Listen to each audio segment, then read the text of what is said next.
Welcome to the 7th episode of the Achtung, Cthulhu RPG Real Play Sessions. I'm Rob, the Keeper. In this game we have Dave, the English captain named Benny Moore, and Jack playing Jeffrey Lee Sawyer, a talkative southern US antiquarian. And now on to Dave's recap of the previous session. So, it's another adventure, Dave. What happened last time? Alright.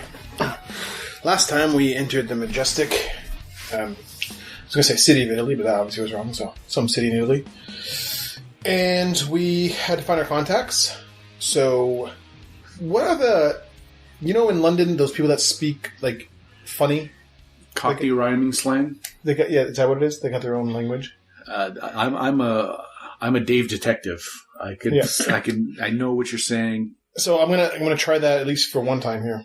And you can see what you can get. So we had to find the our contacts, and I think we discovered their shop. Where was this? In one city in Italy. Probably Rome. I said it's Rome. I should know. I was there. So we got there. The place was Caesared. Caesar? Caesar salad. Saladed? Tossed. Tossed. See, you did get it. You got it. Tossed. The place was tossed. Yes. I speak London thing. Oh. Didn't help me.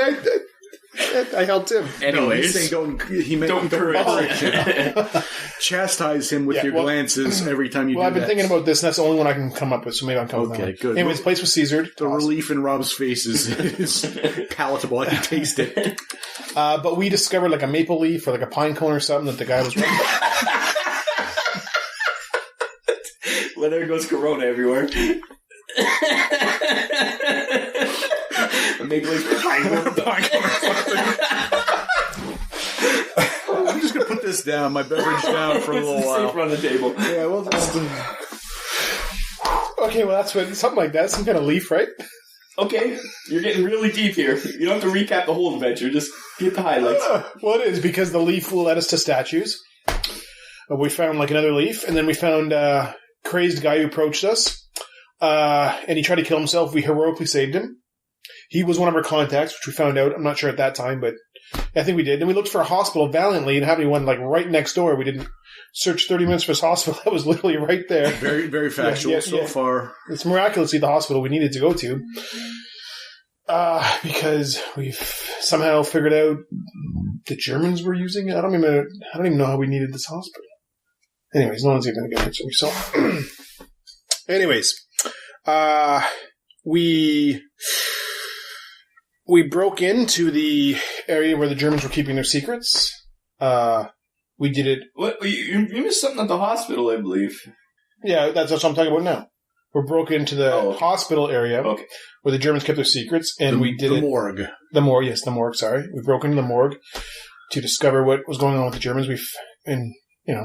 Whatever. We broke in, no big deal.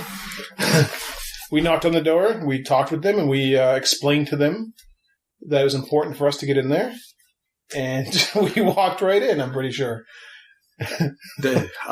All I remember is you saying, screaming, "They're coming at us! They're coming right at us!" Yeah, that's right. They got guns. He's got a gun. Gun. I showed a gun, I believe, and we all acted heroically and honorably. So we went in there. We noticed some lizard men with no hands, and then I kept guessing at what it could be. There was only one arm missing. One hand missing. You're up. Sorry. I misspeak all the time. I have to make sure it's correct. Yeah.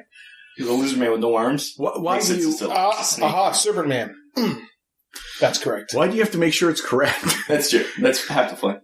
If you really want to know what happened, go to the last episode. Yeah. Serpent men, sorry, not lizard men. That was on you, because I had covered lizard men last time. So somehow we then figured out, again, I don't know how we did it, where their camp was, where they were digging for this artifact they were supposed to be getting.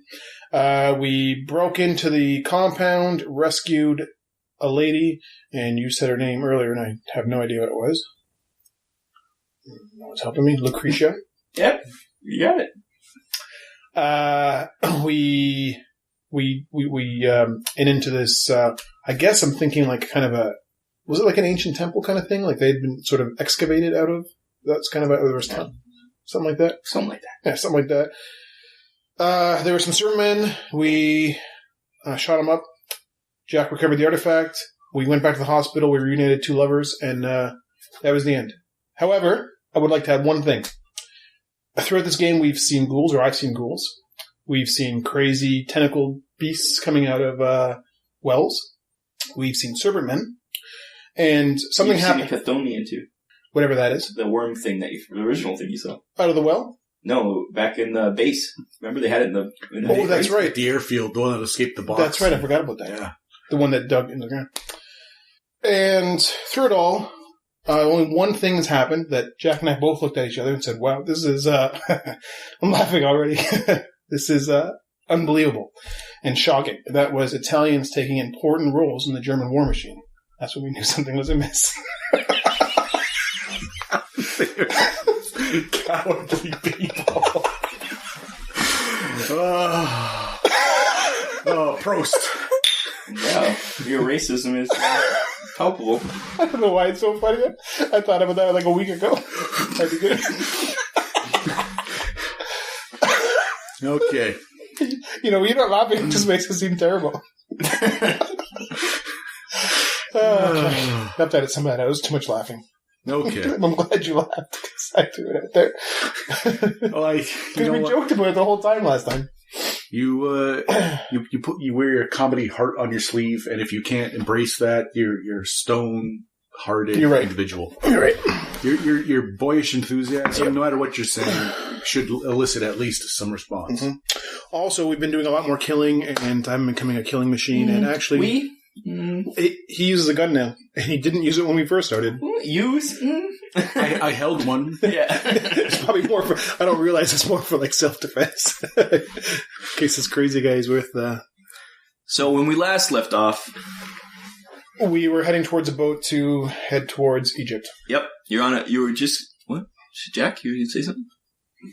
He shook his head, audibly. And I believe it was just the two of us, because we insisted that, that's starting already. Yes, Lucretia, her real name is Sibylla, decided to kind of stay with you to help out since her boyfriend is pretty much a raving lunatic now. So, and Dave also gave the raving lunatic a knife to escape the mental hospital. Yeah, well, in my opinion, it was either the Germans were going to come back and eventually find him and tell him, and possibly then lead him towards us. So I could have killed him, which I didn't think was fair, so I let him take his own fate. I gave him his knife, and if he wanted to end his life, which he wanted to earlier, that's his business. If he wanted to escape from the hospital and be a free man, all the power to him. Either way, staying in the hospital I thought was the worst possible outcome for us. So you guys are on a boat. You're just finishing your cruise from Italy to North Africa. You're going to the city of Alexandria. And on the boat, Jack, you've had time to study Botho's journal more. So please do roll your German. My German. And I'm currently at 8% on my German. So let's see if I can get under 8. You can. This would be amazing. That would be amazing. Statistically improbable. 8% chance? 8%. Well, now let's dumb it down a little bit there, Professor Science. Let's... I don't need to know the what's and where's. Ooh, 23. Not bad, not bad. No. You recognize it as German. That's important. Yes. Having studied this long, though, you do get D6%. Do you have a D6? I do not. You want to hawk one of those over there? Hit the paper. Oh, nice roll. 1% Atlantean. So on other languages, add 1% Atlantean. 1% Atlantean. Cursed dice this. Look at this thing. You rolled a 1. That's no wonder. Look at it. It looks like a vertebra. Yeah. It is. Would you like another one? I rolled a 2. I rolled a 4. Jack rolled a 1. You have 1% Atlantean now. Right. From reading the journal. Okay. As the voyage progressed, I've read and put a check mark next to your German so you can roll that at the end. No, I seem to not remember. Well, he didn't pass it. Doesn't matter. For that, he's learning. This is a mechanic outside of the teacher's pet. Yeah. Is that what you're saying? If you learn to read, I've had a beer in me. A couple things. That journal, that's not what we picked out of the Ground? Like Yes. that's what you picked out of the machine that would have cut your hand, was it? No. He got a shield. Remember a little shield? The journal is what we dug up. Yeah, the shield. Yeah. And he also has another book, but he hasn't had a chance to read that other book. The shield kept the servant men away, right? Like we held it? Did it? Yes, it did. That's why we want to keep it.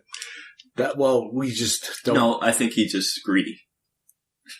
Well, no, because I'm not going to stand here and have because it's obvious for this. Like his idea was that he didn't want to give it to British intelligence because he thinks they're building a super weapon, which they are because which is good. You're trying to beat Nazis. Except this is a game, and we both know that at the end we're going to have to beat that super weapon because that's the way games always work. So if we can put a foil in that plan now, I think you should role play that you don't know that. Yes, you also have the other book that you got from the priest that was in Czechoslovakia. You stole a book from a priest who we didn't trust for a second. Nope, and you shouldn't have. We shouldn't have. We stole something. So, but that was back before when people we didn't trust actually lived long enough to. Now you show up with hairy arms and like the priest checks. Some googly eyes or acting a little bit suspicious. This guy executes them on sight. Well, we knew he wasn't. We basically lent him. And he was insane. He kept muttering about children and stuff. It wasn't like it was clearly, he's a nice guy, and all of a sudden it's a twist. He's pretty insane right off the bat. As far as I know, I haven't killed any innocent people. No. So that's something. No, I don't think you have. So that's no. You threaten to all the time, but you never have. Well, I threatened to Jack quietly, and I don't think I threatened people. No, that'll be when it's gone too far. The scales have started. Yeah, I mean, I am still a captain in the British Army.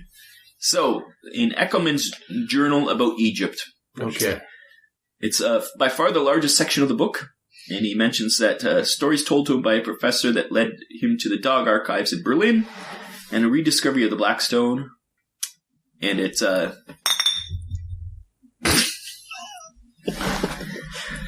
he still thinks that the Black Stone could be found in the basement of the Antiquities Museum in Cairo.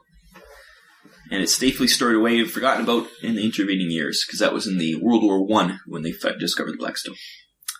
Also, more interestingly, according to his notes, he's sure that something is wrong with the original translation and interpretation of the hieroglyphs and hieratic scripts on the stone. And he'd hoped to confirm at some point by visiting Cairo, but obviously he never got a chance. And he can't put the finger on why he thinks that Amera, a city south of Cairo, and it's halfway to Luxor, and it means the rising sun on the horizon, is not the place where the artifact is. And it's a hunch from his writings on the matter. Obviously, it concerned him deeply because it has no basis in observable facts at his disposal, but he was sure that wasn't the right spot. So we are going to Alexandria. We can go to the museum. In Cairo, yeah. In Cairo at some point, but that's not necessarily a mission right now. Well, your mission is, you were given a mission before you left from Alec to go get the next piece of the... Right. Can I read that? I'm not done reading it, but yeah, I can mention it. Because he's good at picking up what you're saying when you're saying it. It just goes right through me. I need to read something to absorb it a bit better. It's like Taco Bell. You just... Well, I had no idea. Well, as soon as you said library, I'm like, I didn't hear any of that. Okay. Well, it wasn't library, it was a museum. Oh, museum thing. Around the notes on Amara, Akhenaten, and his strange reign, there are sketches of a swirling symbol, which looks very much like a blemish found on the rubbing taken in the Black Stone sections, referring to Akhenaten. There is also a name, Major Aloysius Blythe Manders, in the word Cairo, and a curie next to it. The notes in the back of the journal regarding his suspicions make it clear that those interviewing him were under the impression that the Black Stone was no more, and a belief that he did nothing to dissuade them of. So they don't know the Black Stone exists, the people that were going after him. I have to rip this page off so Dave can read it. Thank you. So yes, really there's two clues on there. The Cairo Museum and that person. And that person, Mr. Blythe, Major Blythe. And Blythe Manders. His assumption is that the Black Stone doesn't exist anymore. That's been destroyed. His assumption is it does exist. The Nazis think it's been destroyed. Oh, because he's the one who's seen rubbing, so someone must have rubbed it at one point. Mm-hmm. So it must have existed. But he thinks those rubbings are incorrect. He thinks the translation of the hieroglyphs. It's because on the rubbing there were some parts where like broken pieces, and he thinks that they mistranslated them. So it is a physical object that has existed. You can't rub something that hasn't. And well, that's where it all started. They discovered that in Egypt. So we'll have to talk to him, and since we'll be in... Well, not him. You mean Blythe Manders? Yes. Yep. We'll have to talk to him, and then go to Alexandria and the archive. Cairo. The ship goes into Alexandria. Yeah. The archive's in Cairo. Everything's in Cairo. Go to Cairo, and then... You do have contacts at the Egyptian's Antiquity Museum, since you are into Egyptology and all that kind of shit. I'm a renowned. They've actually. So you've never been there, but you've corresponded with people and asked, like what you do, and you ask. Oh well, of course. I've done work for them. At a time here or there. I'm well acquainted with the people, and they know that my skills are pretty top notch globally, not just. So I look forward to putting some names to some faces and shaking some hands. So you guys are on the boat. You get into the port of Alexandria. Sibylla's with you. She's been quiet. Seems like she's not. She did just lose her boyfriend to insanity. But she's on point with the mission. She's listening to you guys.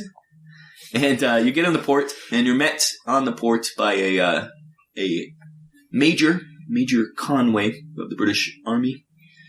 And he explains that he's your contact in Cairo. And Alec told him to meet you guys at the port and escort you to Cairo, if that's where you'd like to go. And he has a car. It's about a couple-hour drive from Alexandria to across the, not quite desert, but, Egypt to Cairo. And it's relatively safe here. The war, as you know, just started. The Germans aren't causing troubles here yet. Even the Italians aren't coming through. The Italians aren't in the war yet, so it's all good. You're pretty safe to travel. Okay, well then, Major, please lead the way. So, yeah, he takes you to a staff car. He has a driver. And it's enough room for all of you and all your equipment. Your accoutrement, as it were. Your guns and artifacts and books. Bloody clothes. Lots of bloody clothes. Yep, he takes you out to Cairo. You guys make it there easily. And he gives you when you get there, you're expecting maybe you more than him. You're kind of more like of the world, so you understand that places can be civilized, but you expected it to be, Africa, but it's actually quite civilized. There's a lot of, as you drive through Cairo to get to your lodgings, there's a lot of bazaars and a lot of people hawking stuff, and you're coming up to your car trying to sell you stuff through the window and kind of stuff, but it's really loud, a lot of people, but you can tell there's a lot of Europeans, there's a lot of, especially British, walking around, and it seems a pretty safe city. And, he takes you to a building. He says, we have some lodging set up for you here. And he explains where if you need any military assistance, where the base is. And you have the run of the city. If you have any trouble, let us know. We're here to help. The British military understands your mission. And this is the best sorted out situation we've had yet. Usually it's fend for yourselves. A 60-year-old man trudging through a damp forest for half a week. You're kind of excited to finally be in Cairo. I've got a itinerary. I've got a checklist of stuff I want to get done. There you go. So you have the run of the city. And he gives you lodgings, nice lodgings in a nice area of the city. If you didn't know you're in Cairo, it would feel like you're in any European city, especially inside the hotel. It's really nice. Once you get outside, it's hot, and it's in this area, it's less less people trying to hawk stuff. But once you get into the bazaar areas, obviously you're going to be mugged by people trying to beg for money, or he warns you about pickpocketers. Keep an eye on your cash. And he also says that Alex set up a stipend for you guys, so you'll have some They're called Egyptian pounds, so you can use that to buy anything you need. Okay. Gives you some cash. So, what you guys plan? You're in Cairo. It's relaxed. There's a war on, but nobody seems to care here. I'm going to head to the bazaar to switch out my my Venetian. I look like a Viennese hunter right now, so I'm going to go shopping with some of my stipend to get some clothes from locals, some food from the locals, and just breathe it all in. What are you gonna do?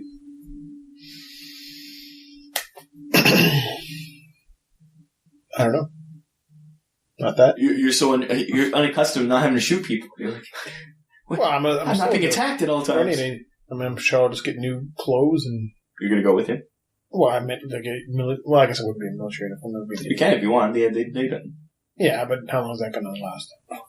Walk into the middle of the.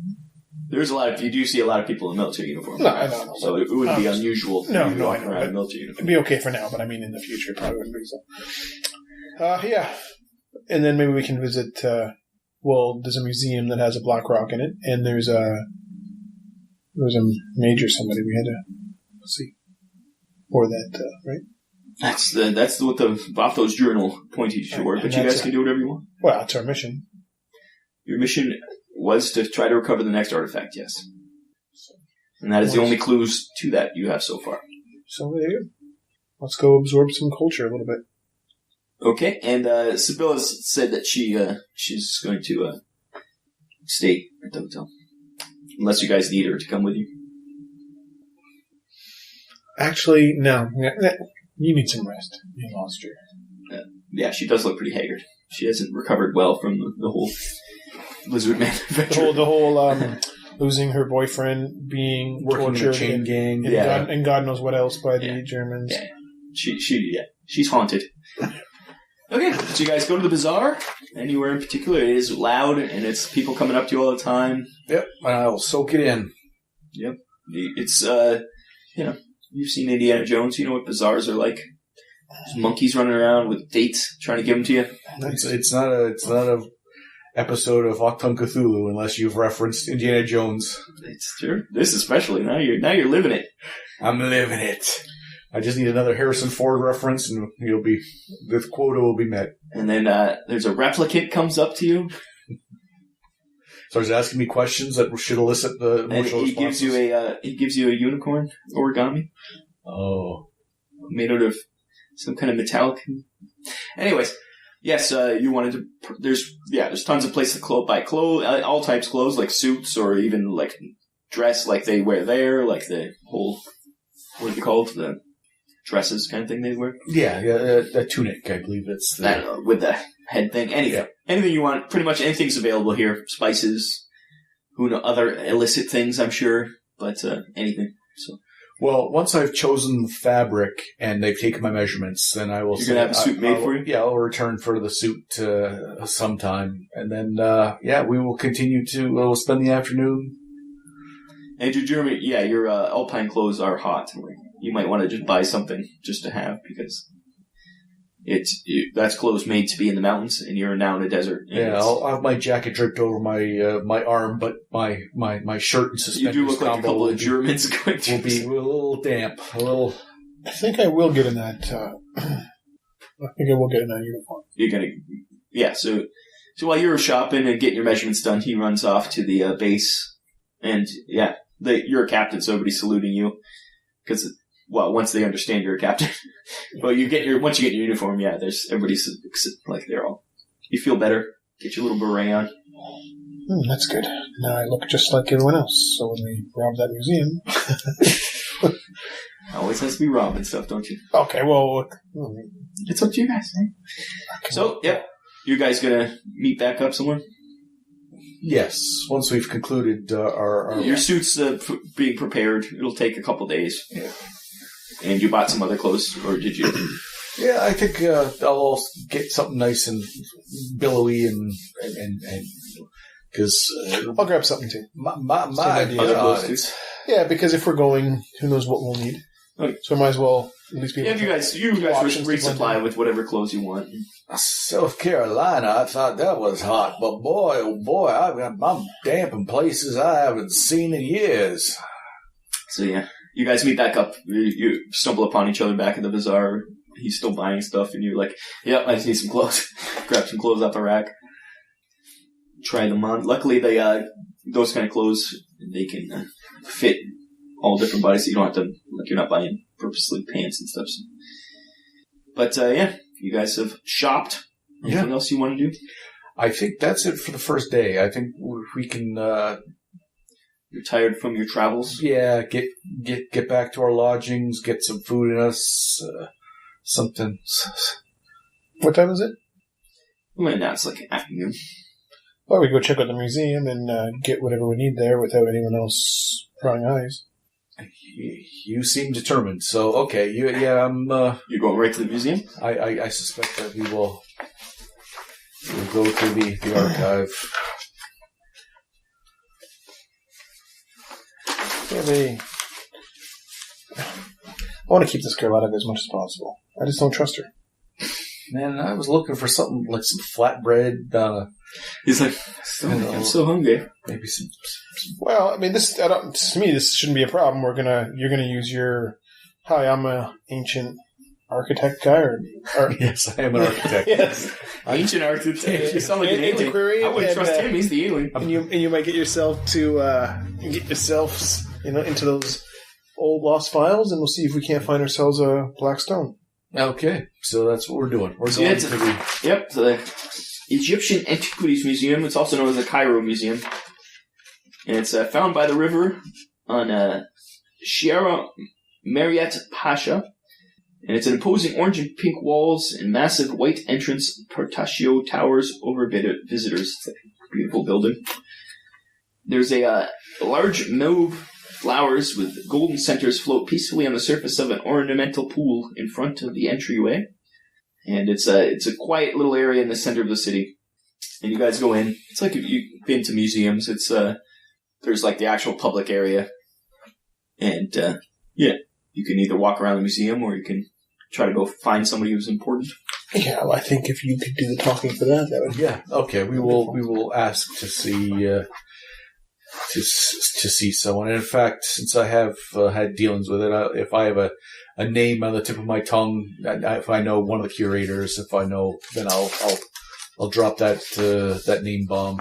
You have been talking with a gentleman named Lucien Coute, and you've been corresponding. You've never talked to him, like obviously you just corresponded by letters.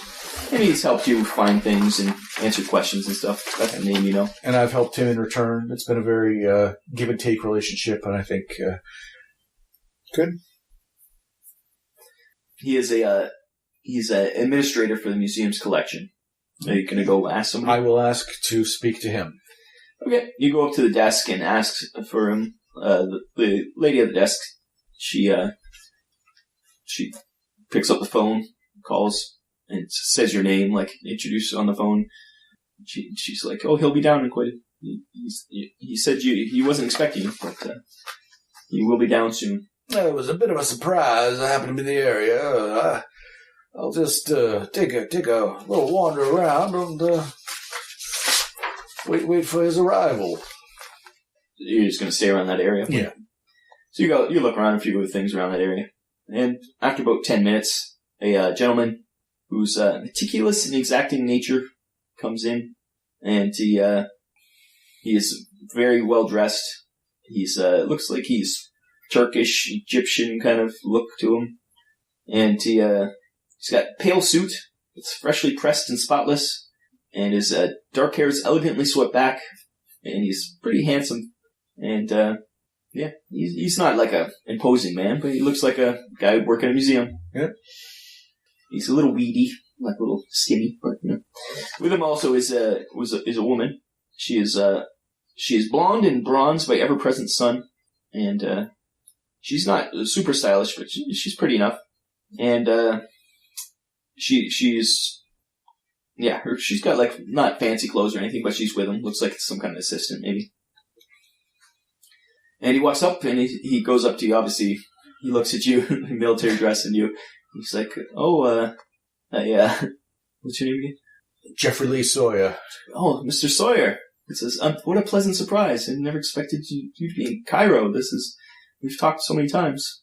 Oh, well, yeah, I'm surprised you recognized me just from the dust jackets of my books. You must have, seen those pictures are kind of old and flattering. Well, you did introduce yourself to the. Yes, I know, but I can still pretend to be important. Please. Okay. Why is there someone who's over there looking at antiquities, going, "Hey, Schulte, get off your high horse"?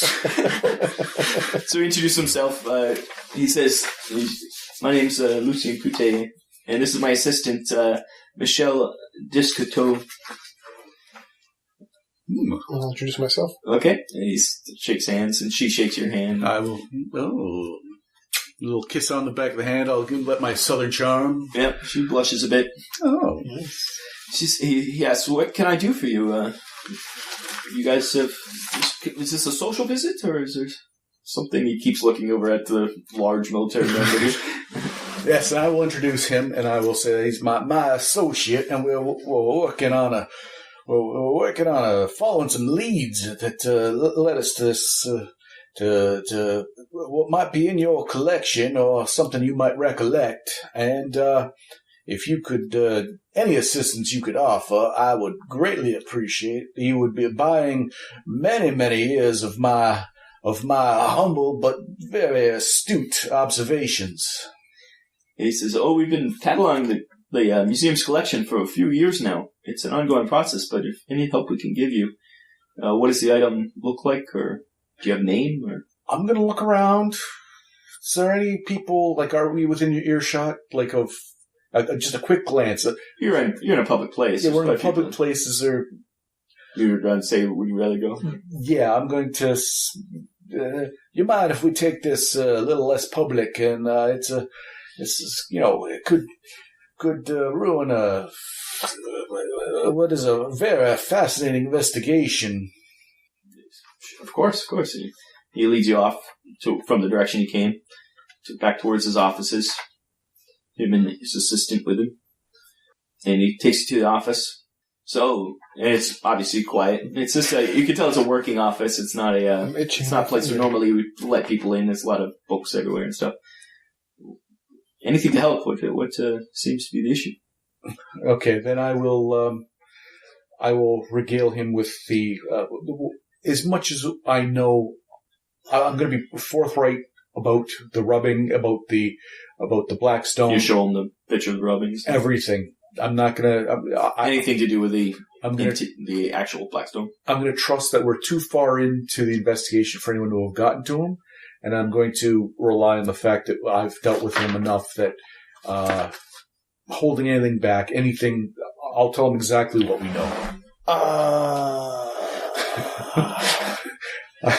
I just heard a holster. Yeah, perhaps this young lady wouldn't mind showing me around a little bit first. You two can talk your the polite way to say nerd talk, I'll say. And maybe I can just be shown around the museum a little bit, maybe the ins and outs of it. I was wondering how a museum worked, not just the front of it, but maybe the back of it as well. So, as you hand the stuff to Kute, he just nods to his assistant. It's like, he's not even paying attention, he's looking at the stuff you gave him.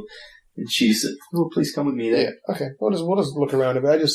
That's fine. Just remember, Does she look a little too Teutonic for you? Is that what it was? No, I wondered. No, it was just more, blonde hair. It was more Harrison Ford things, and had they walked around Cloud City first, they might have noticed some stormtroopers, and I was like, before you give them all your information, let's just see if there's been any sort of other military presence around.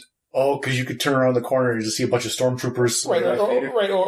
Or just like, people shaking while they're serving you tea, or they're like, they know something's up, so I was like, oh, whatever, I don't need to be part of this, let me just walk around and make sure. Okay, so just in case at one point an Ugnaught with some blue milk comes to you and his hands are shaking, you have free reign. So yeah, she takes you, she takes you around. 7 places to kill. She's Yep. What would you like to see? Well, I'm always just been sort of curious about this sort of thing. Being a military man, I also do have interest in history and culture, and I'm sort of interested how not only what you have, how you procure them, where you keep them, how you store them, just sort of take me on the tour. But I'd like to see a bit more than what's in the display cases. That's what's around us. She's like, oh, we have... But what's in front is barely anything. We have so much in the back. Fascinating. We haven't cataloged. That's what our job is. We've been cataloging this for years. Oh, that's amazing. And how old are you?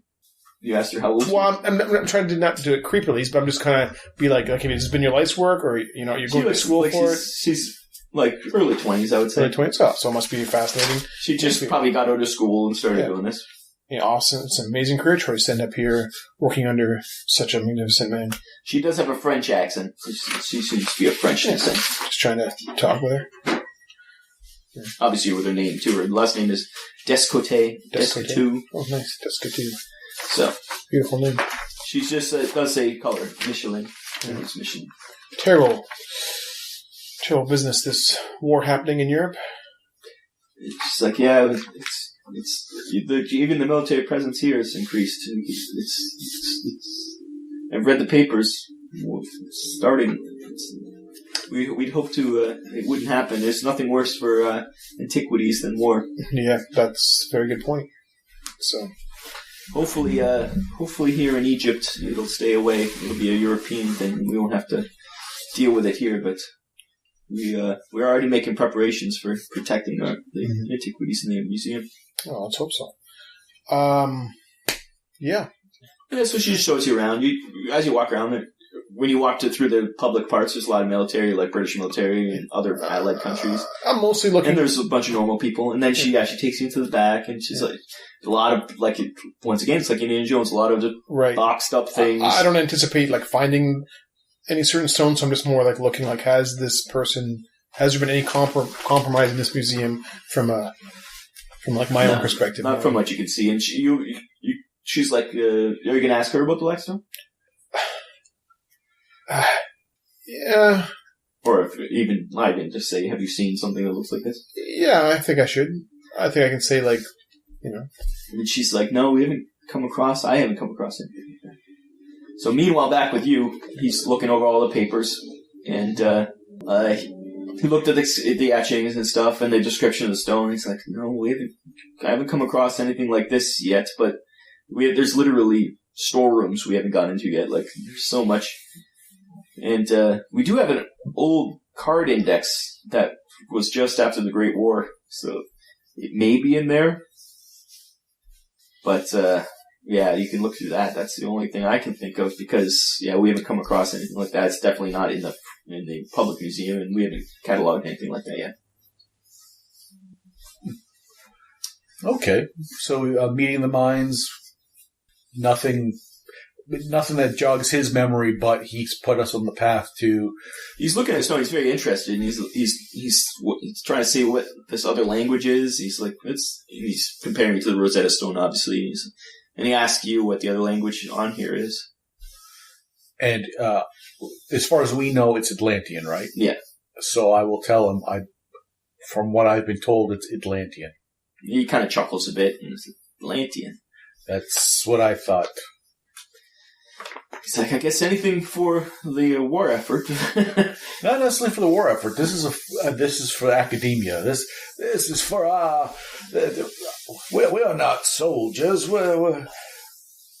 Oh, I assumed with you had that soldier with you. That's what I assumed. Okay, yeah. I could show you to the index if you want to look through it. I can't help more than that, I don't think. Well, then, yes, I will gladly take a gander at the index for however much time we have left before they shutter the doors. Yep. Okay. You're shifting through this index, trying to cross-reference. You're like, what would they think? Put it under and stuff. And it's going to take you a while. Meanwhile, you're still on your tour with the young lady, and she asks you if you want some tea. They have a nice tea room here. That'd be lovely. I don't know how to ask for this kind of stuff. You're awkward at best. Sexual favors? No. I don't even know how to approach. Where would you keep these stones or whatever? So it's kind of silly to even. Well, she said, there's tons of rooms that they've never even been in, like storerooms. Right. Could be anywhere. So you guys sit over tea, and it's quite pleasant, quite civilized. Are there any rooms you're not allowed into? Oh no, we have to run the whole place. We have, as we say, we're indexing it as we go. We go into each room, check the boxes, and Now, is there anything more valuable than something else where curators in the past would have locked it up or something? No, the whole museum is, like, it's all valuable. Like, we obviously have rare gems, and all the sarcophagus are gold, and we have a lot of precious things in this museum. But most of it's on display. So far, what we found, all the showy stuff is what the public likes to see, so that's usually the most expensive stuff, so it's all on display up front. And the stuff in the back is more for the academia. It's like stones or pottery or like and how does it get categorized? Like, what if you didn't know what something was? Well, a good thing is archaeologists generally are good at putting at least on the boxes or in paper inside the box what it is. And there was a file system. They made a card file system, and it's just been so outdated. And we've just been checking everything, make sure it's still in there, what condition it's in, and seeing if it would be worth putting on display. Or even for academia, like if you put it out into journals and stuff, people would find out about it. Maybe scholars would want to know. So, so there's many discoveries to be found in this museum still. That's just been... So much stuff was found in the late 1800s up to the Great War that... so fascinating. It's just filled the whole place, and she keeps going on about... She's really into archaeology. Yeah, well, I could talk about this for hours. How about that tea? Yeah, you guys are sitting having tea. Okay. And eventually, while you're sitting having tea, Lucian comes up, and he explains, "Oh, your friend, your Societes, he's searching through the archives, trying to find what you're looking for." And he says to, "Please, Madeline, we must get back to work. So we can leave you here." And he explains where if you want to go see him, this is where he is. Yeah. And then they go off to go back to work, since they're, they can't just yap with some tourist all day. No, tourists. So yeah, what are you going to do? You're still searching? Yeah, it's pointless for me, I think, to walk around. I can probably find the thing and I even know where it is, so I'll go see if he needs a hand, or see if I can help. He can tell me to look stuff up or whatever. So as you're searching, you hear a door open behind you. And there's a big shadow falls across you. And you hear a gun being pulled down. And you found him. He's still just hunched over looking through cards.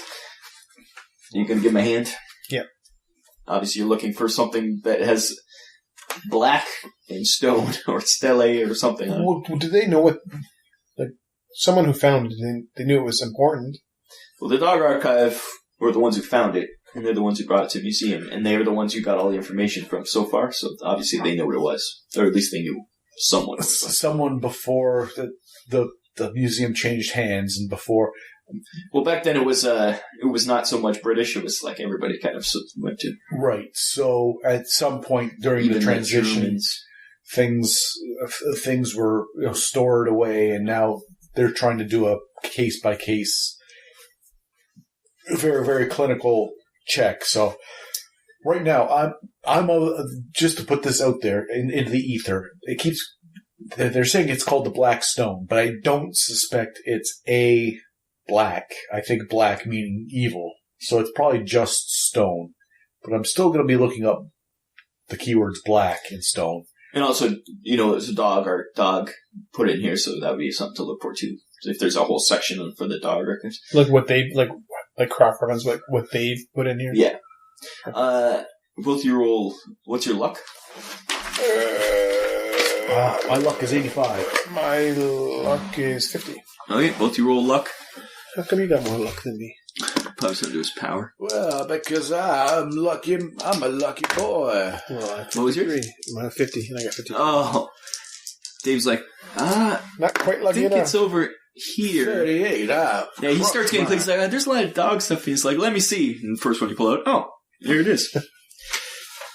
This is my forte. You can't expect me not to be the master of this domain. It's like I loosened the jar for you. This is my kingdom here. Now, where's the handout? Oh, when we need to kill a lycanthrope or some sort of some fake Is this black stone similar to the black stone you've been pumping around with you? I have never touched a black stone. Well, what do you got that originally kept away the... Oh, no, that's I don't know what you're talking about. He's talking about the Yes, I know what he's talking He about. doesn't want to admit it because he doesn't want to give But it. I stole it from him. So. I'm fine with you having it now. I don't know where the actual handout is, so I rip it out of my page. Okay. Please read it to our listeners. Okay, for the listening audience. Handout number 11. This is the index card that I found. It says polished. Polish.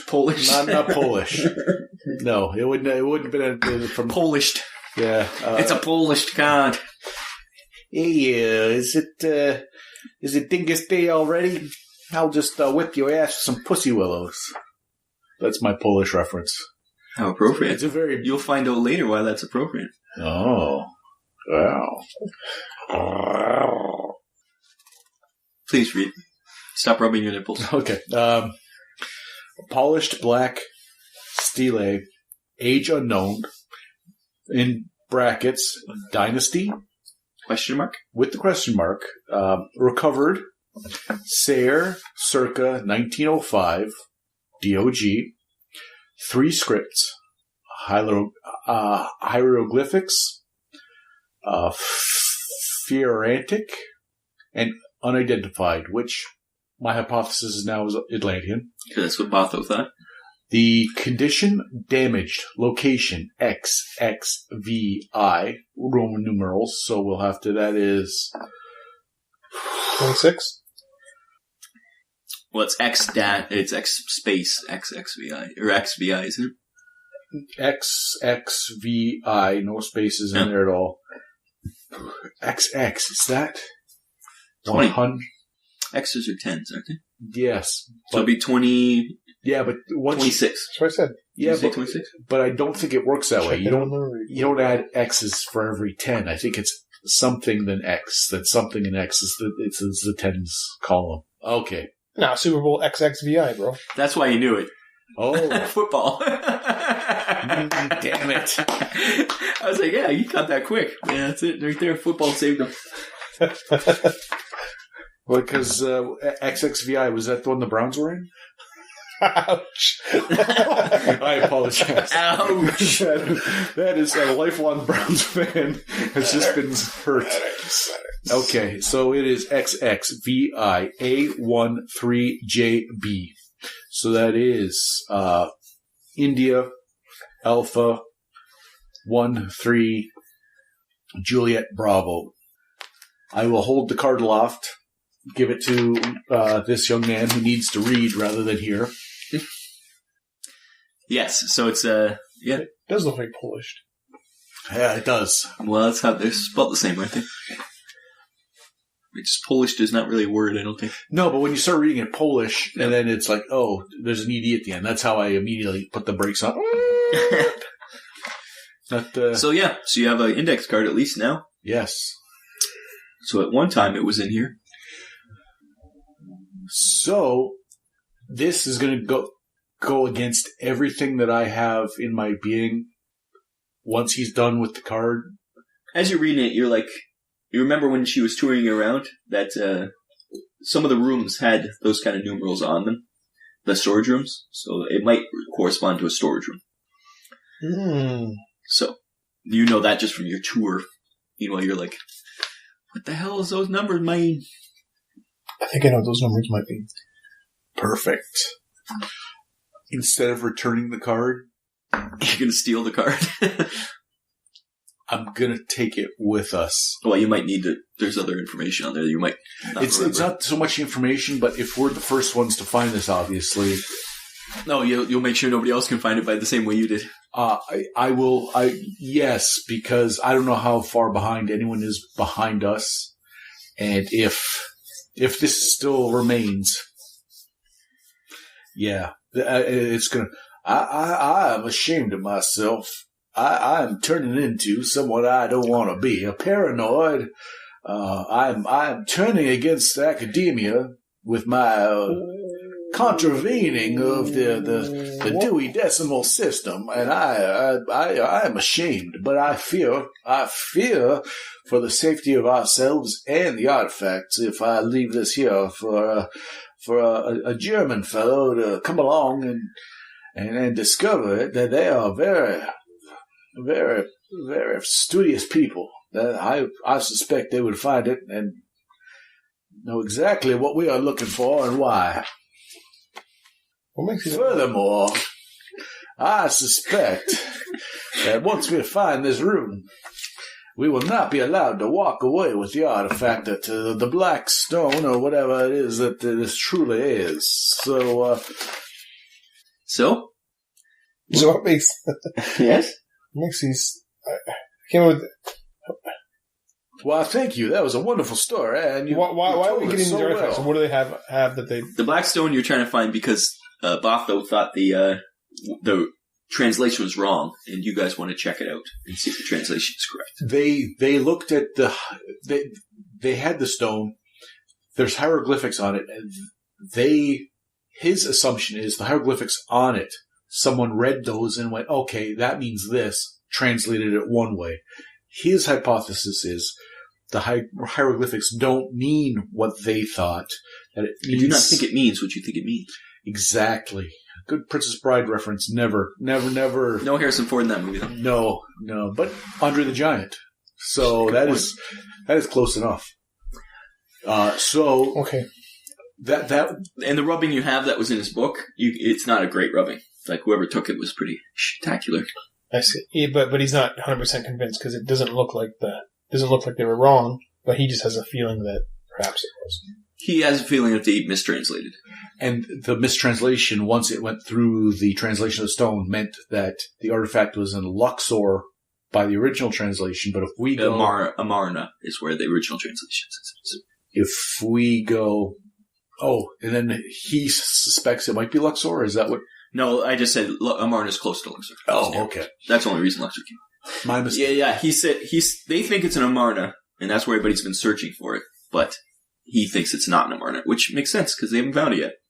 Got it. So we are going to scamper to this room. Okay. And actually, I'm going to give him the card to keep. Because someone will be able to roll me. I'm a 60-year-old man. Where's the card? Oh, I'm so sorry. I apologize. Yeah, so you get to the room. The door is locked. It's a storeroom, so it's locked. So what would you like to do? How locked is it? Are you going to break in? No, I'm just... It's locked. Just checking it. Like, it's locked. Is it a big, thick, strong door? It's like a normal lock. Do you think your friend should just open it? I do. I was going to let you because you've yet to really successfully do it, but every episode you've tried to physically just tear a doorknob off. We're just in like the depths of a museum here, right? Like there's no one around. Yes, but he is friends with one of the curators, though. Okay, but here's the thing: the more we Jack thought you should try and tear the doorknob off, because you've tried every adventure. Well, you can try whatever you like. Well, here's the thing: there might be consequences of breaking in. So there's consequences of bringing that guy down. One, he then is curious what you're finding, gets a look at it. Well, you already told him everything. But he doesn't know what the artifact looks like. If the Germans get a hold of him, it's not the artifact. It's the stele you're looking for. The black stone. Yeah, That's okay. not the artifact. Sorry, that directs you to right. But he'll get a look at it. If the Germans get a hold of this guy, they can coerce it out of him. If we want to take this thing, it becomes harder. You make a good point. I didn't think about that. You make a good point. You actually could save. It's his military mind coming through. You could save his paranoia. You could save his life by not involving him. Him and the. Are you going to try to break the door? Because the Germans come and they're like, "What do you know?" And he's like, "I don't know anything." And they're like, "Yeah, well, we know you know something." Right. And if we weren't allowed to take it, he can come right to the room, or we can just tell him whatever he thinks, or maybe you'll talk with him. But it's more involved. This guy gets the. But if there's a busted lock and they go, "Hey, did we check this before? This could have been busted for 10 centuries." Roll then if you're going to try to break it. This pleases Jack. This hurts Jeffrey Lee Sawyer. Well, Jeffrey Sawyer, I just explained that to me. Doesn't understand that? No, and you are correct. He just is like, my friend's going to be pissed. Yeah, but can't we just sort of like how, well, okay, well. Yeah, you're trying to break the lock, huh? Yeah. It doesn't need to be like. It's just a handle lock. Yeah, it's not like a deadbolt. You don't have to bust the door down. What am I rolling here? Roll today. I hate when you do that. I've never once succeeded. Oh, you 15. definitely succeeded that time. Yep, you just went. Yep, you hear the door break. The door is now unlocked. It doesn't really work that well anymore. Oh. You did break the door. Be like that guy eating toast in that film you liked so much. So you enter the room. It's dark. Are you gonna flip the switch on the light? Can we just 1 second? He made a reference that I know I should know. Like the Jack Black was in El Mariachi, and you said he was eating toast once, talking to a girl, and toast was so loud. he told me that's the only thing I remember. You told Nacho me. Libre. Yeah. Yes. And so like we broke the door. We broke the lock quietly, but then the door would just go for like forever. Yeah. While someone's trying as we're trying to like slowly open the door. That's okay. Thank you, because that would have bothered me because I knew you were onto something. Okay, thank you. Let us. Dark inside the room. Would you like to turn the light on? Yes, we're gonna need the light. Okay, there's the banks of lights that have been put up there a long time ago. And you can see it's a bunch of different like rows and sections, and they're all labeled like, B17, like each row is a number and each section has a number. So 1A13JB or A13JB. So that there is rows A to D. Right. What was the room? Was this the room we entered? This is the location. That was the entire thing on the door we just opened, or was that? No, the door just said XXVI. Right. Okay. So then we're looking for A13JB. So we'll go to row A. Yep. There's row A, and then there's 1 to 20. I mean, there's section A, and there's row 1 to 20. So we're looking for a 13. Okay. Go to row A or section A, row 13. And we're looking for JB. Okay, you go down. There's a bunch of crates, and as you look, there's one called J. Bergdorf and DOG on it. You assume that's probably what it means. It. You grab it. The crate is super heavy, and you can try to move it, but it's really heavy. Okay, well, let's try to open it up. Okay. So get a good look at what we're looking at here. So you pop it open. How big is this thing? It's quite big, yeah. Oh, it's not like pocket size. I keep thinking it's like the stone you've got that you don't have. This is a stele. They're usually like huge. They're usually like they put them in squares to have commemorate some. Is it thick? Is it thin? Well, you open the crate and it's packed in straw. You can see 2 quite large lumps of black granite. Oh, I was wrong about the color. Densely carved with a variety of symbols, and it's the black stone of size. You can move them out of the box like you to manipulate them, but they're huge. You're not going to be taking them with you. There's 2 of them? 2 pieces. It's like it was snapped in half. Okay, and can I pick a piece up just out of curiosity? What's your strength? 16. You could pick it up, but like. And this is just like a fragile piece of.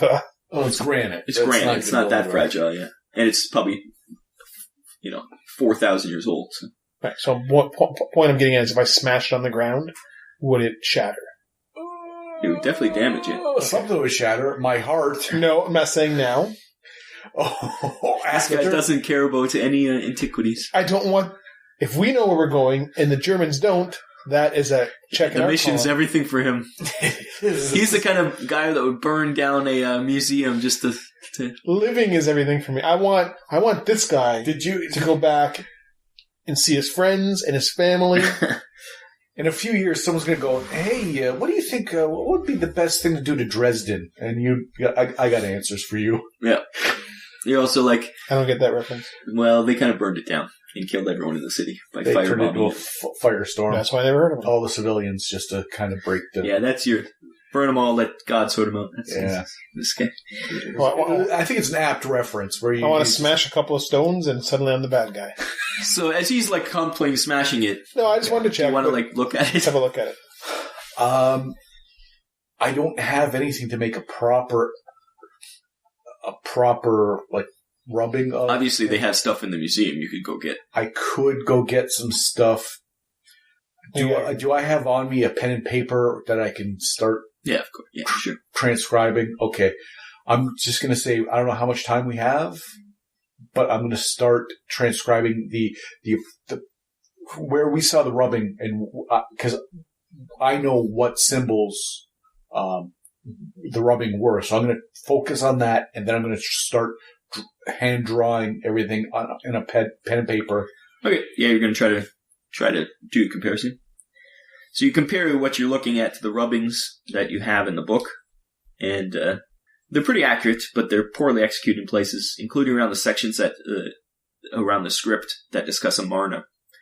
And there's also you can see now in like looking at it, there's a big swirl pattern that somehow it lies under and over the carved letters, like it's into the background, so that kind of just it screws up when you try to etch on it. But seeing it in public, like seeing it visually, you can see there's a lot easier to understand. Yeah, and you can get all the different information on it. There's a big swirl, like I say, and you just translate what you can, but it's pretty much you're not gleaning any extra information from it, but you do have a nice copy of what is on there to study at a later time. That's what I need to. If I can clean up the version that I have in the book in front of me, and so that later I can read it and see what it looks like in particular. And that's what the swirl kind of looks like. Looks like a snail's shell for all you listening at home. Looks like a snail's shell. Not like a Fibonacci thing going on there. Why is that swirl important? Like I mentioned a couple times, we've got a whole bunch of glyphs on here, right? This swirl is like behind all the glyphs. It's like a major thing. Like you look at the whole thing, you can see the swirl, and then the glyphs are all written on top and under it, kind of like through it, which is why it made it hard to rub on it. Okay. Like it's easier to see than to rub on it, because when you rub on it, you're kind of getting the surface, where this is like different layers. So. But yeah, there's definitely a large swirl on it. Okay, so I don't think we can do anything more right now here. Now, we suspect this will give us the location of the artifact, and we suspect we're the only two that know this information. Yes. Damaging granite is very, very difficult. Very, very difficult. And we've been told that we can't take it out of here, but if you would indulge me, if we could just take them out, take the crate, move the crate to another section. Can definitely hide it in this place. Another section, another area.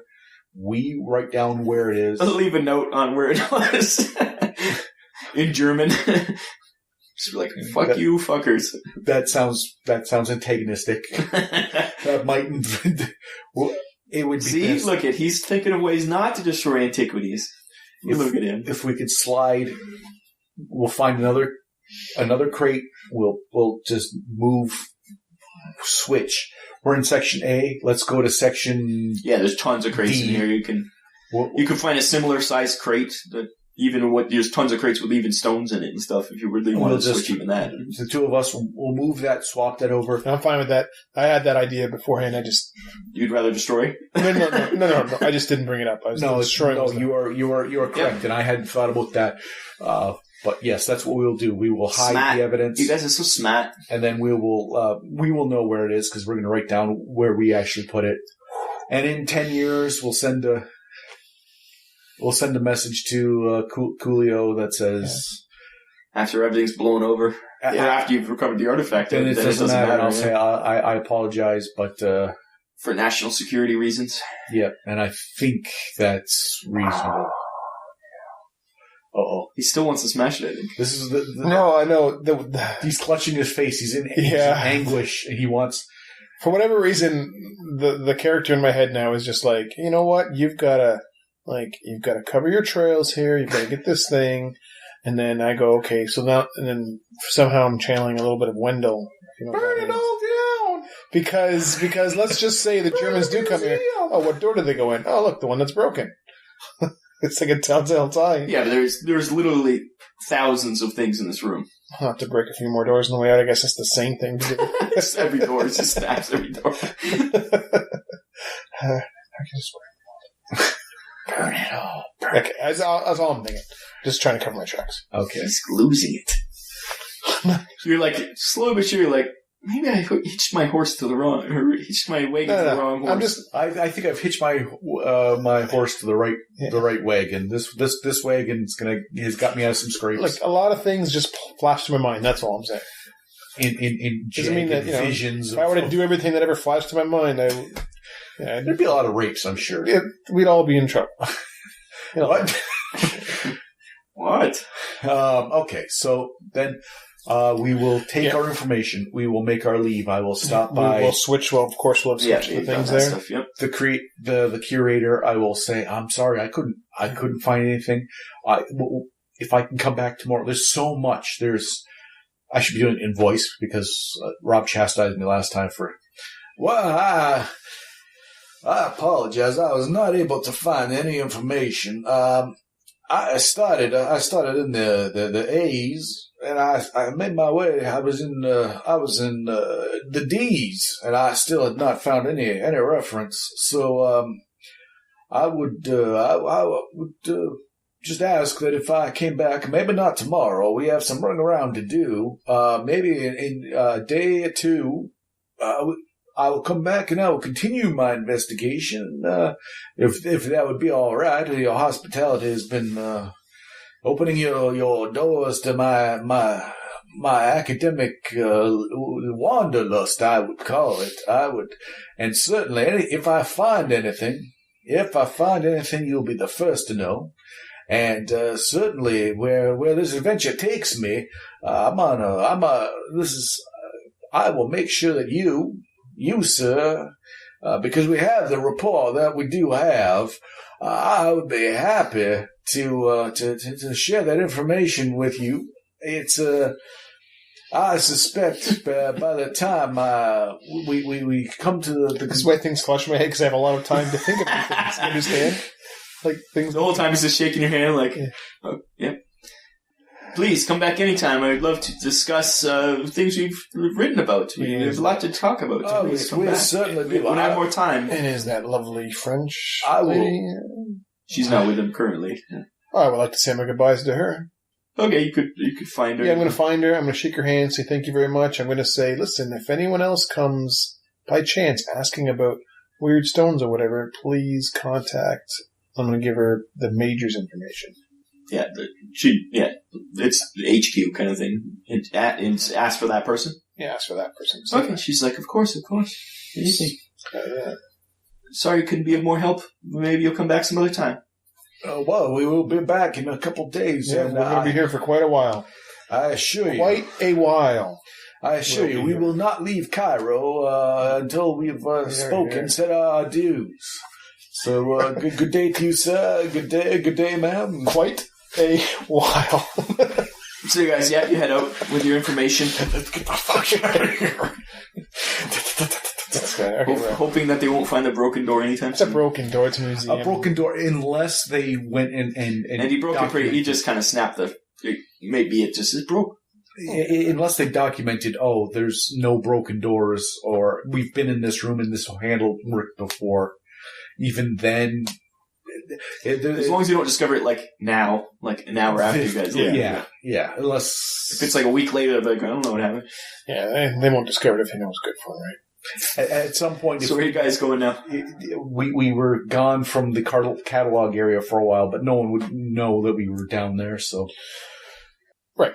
It's a good thing you knew when you went down through the place, or else we'd have been wandering for decades. So we were able to just... Yeah, because before we realized it was a place in the museum, I'm like, location found. I'm like, desert? Is that like coordinates in the desert we're going to have to go find? Because it said location. He's out in the desert just digging. Yeah. Meanwhile, Jack's like, hey, the door isn't... This is still in the desert. Thick. So where are you guys going now? It's coming on dinner time. Well, here's the thing. Can the two of us decipher what that is saying? Or do we need... I suspect this is why Lucretia has been foisted upon us by the cosmos, but... We should try. I'm going to try Decipher beforehand. Well, we got to figure out where the artifact is, and this is supposed to tell us where it is. Yeah, my Egyptian is piss poor, and I suspect that if they sent her along, that she probably has some sort of... They know her bio. They got her dossier and went, by the way, she knows Egyptian. She'll probably be able to switch him. But before we go to her, I say we'll get some something halal, some kebab of some sort. You're just gonna go find some food somewhere? Yeah, we should get some food. And we'll discuss. I will look chickpeas. I'll look over the what we've recovered, and we'll noodle it over first. That way we know where we're at. Yeah, that's what we're going to do. Okay, yeah, you look it over. It's hard to. It doesn't seem that different from what you already know. Like the information is pretty similar. As long as we can determine that while we're eating our food, and we'll discuss. So we're probably gonna have to go back to her and run this past her. Mm-hmm. Wait, there is another guy, but there was another clue. There was another clue. Yes, the major somebody. But we should go check. But that at least covers all our bases before we go. You don't want to go back to her just Well, yet. I do, but if we go back to her, then we're just basically, you and I are accepting she's going to have to be part of the party now, and I'm not 100% sure. I remember last time I felt I didn't want it, and I see no reason to... Jack, when you think of the Major again, you're like, that name, it does remind me of something. A cold night in Biloxi? No, it reminds me of the stuff you find on corn. What? Maize. Maize? No, maize is corn. Yellow. Yellow. It sounds silly when you say it. When he said it. How come every time I come here I get it? No, you do know him as a famous like a racehorse. Famous collector of antiquities and stuff. You've heard of him before. He's now that you're like, oh yeah, Major Blythe Manders. Yes, I remember it now. He's just the major collector of items. So yeah, that's why the name. So you're the second clue. And yeah, Botho did write him in the journal. Yes, and that was instead. I said that I had something to do tomorrow, and that was it. But maybe we will keep it secret. Yeah, we should have a look. What did he know about Major? What's his name? He's heard of him. What do you know about him? That he has some renown as a collector of antiquities and such. But it is getting, it's later on. Yeah. You already ate dinner. Well, it's a strange time to go visiting someone. Yeah, it would be, wouldn't it? No one would suspect us. There'd be no witness. Witnesses. Oh, wait, sorry, I can't be paranoid anymore. Sorry. That's not paranoid, that's homicidal. That is actually plotting. That would be, in a court of law, would be premeditation. Okay. Well, let's go take a nap then. Yeah, let's retire for the evening. We've got food in us. I'll have an aperitif after dinner and maybe a nightcap. Yeah, we do at the hotel bar. Just a little sip. I generally don't drink at all, but I'm just going to enjoy my surroundings. You can do what you want. Okay. You spend an uneventful night in the hotel. Wake up the next morning, bright-eyed and bushy-tailed. Okay. What would you like to do? How would you like to do it? Breakfast? We can assume you eat food. You have to describe every single meal. First, I'm going to go potty. Going to butter the toast, thusly. And then I'm going to brush my teeth. Butter the toast like I'm trying to swipe right on Rob's phone. You're just scratching the toast? Buttered with a fork. So clearly we're going to go see Major Blythe. Blythe Manders. Blythe Manders. There's a hyphen in the middle. He's going to need some straight. So that's what we'll do. We will, if he's a major, and as long as it's not retired somewhere in that, we should be able to find his location if we head to and use your strong suits, your military connections, find out where he is and how to get a hold of him. So you're going to go to your major and ask him about the other major? Roger. Billy. What was your major? So, that's good stuff. I'll probably say less jokes if you laugh at one of them. You're about to laugh at one joke. I'll wait for a good one then. A veritable Leslie Nielsen over here. So you go up to your major. He's in the where he said he'd be in his office. You say, "Have you heard of his major? Is that what you're doing?" Yeah. Well, so we're gonna talk to that guy. We think he has information. He's like, "Oh, Major Blythe Manders. Yes, he's retired. Like you thought. He's was for Great War. It was a great war. He fought in the Great War, and he lives in a house. Everybody knows it. It's a well-known place. It's actually in one of the poorer districts, but he has a nice little house there. And he's an Egyptologist. collector mostly. But he's in the Saida Zinib district of Cairo. Well, then... And he gives you directions how to get there. We will... Yeah, well, why don't we get a couple of soldiers to drive us there? You sure? You need a ride, sure? That is a poor district. You need some protection. Oh, okay. Yeah, I guess so. Like, at some point, she's going to hit the fan, and... we have... you want some security guards with you? He's like, sure, well, I can send some privates with you. Yeah, You can drive me. okay. I'm a captain, I can couple. Whatever. If you want to wear the pants, you go ahead. Wait, yeah. You're not in command of anything. I think You just hire him. I think a captain can get a driver if you... Yeah, he said he would. So I guess we have the resources at hand. We've done it. We've done it the hard way so often for so long. I know it's like you're so. Well, so I'm saying we're going to walk through Egypt and town. We've been here for a day. Start going. Hey, let's go through the slums of Egypt. Yeah, we've been slogging through. And why don't we take a military This might be the first, vehicle? This is the first and maybe the last time we'll have any comfort in our lives. Yeah, it just makes sense to me. Yeah, fun. All right, let's do it. Okay, so you drive to Major Glide Mander's house. Yes. Well, what's going on with Lucretius? Secretion is going to stay in her room. Okay. So you never go to see what she's doing? Yeah, well, there's no reason for her not to come. Or are you checking up? Like, we assume she's in her room. I didn't know if she was coming or not because I'm not paranoid anymore. So are you saying we should involve her into our quest? Or are you saying that we haven't checked in her a while and we should kick in the door and see and make sure she's not... I think that... Jawohl. Well, I thought you were implying a Chris Cornell joke there. To Tsunami. I think that she's here. She's something that rhymes with something else and going to stay here. So Okay. She's a baiter. Okay, so a Jeep pulls up. You guys get in her, and it's two privates. Private. Yes. And they salute you, yep, quite, and they don't very, they respect your authority. these will be the ones I asked. I'll hop in and... Yeah, is Chicky coming with us? Is she going to be getting the war? Or is she done here? Is she retired? You haven't seen her. Find out. I wonder what she's been up to. You're going to go back to the hotel then? Oh, she's at the hotel? Well, That's where you last saw her. She just been there the whole time? We can't just ignore her because that's just ridiculous. She's Because been on a shortwave radio talking to the criminal. Are you talking as your character, or is just the voices in his head now? I'm using a very... I'm just saying. It's Jim. Been on this. If you want her dead, you got to kill yourself. No, I'm saying if she's with... Yeah, but this is you in your head, so you just talk to yourself. It's not me in my head. Jack was saying... No, do Jeffrey Lee Sawyer's voice. It wasn't... I'm waiting in this vehicle. Well, you've been standing on the street just mumbling to yourself. Somebody shut that damn dog up. Yeah, I want to...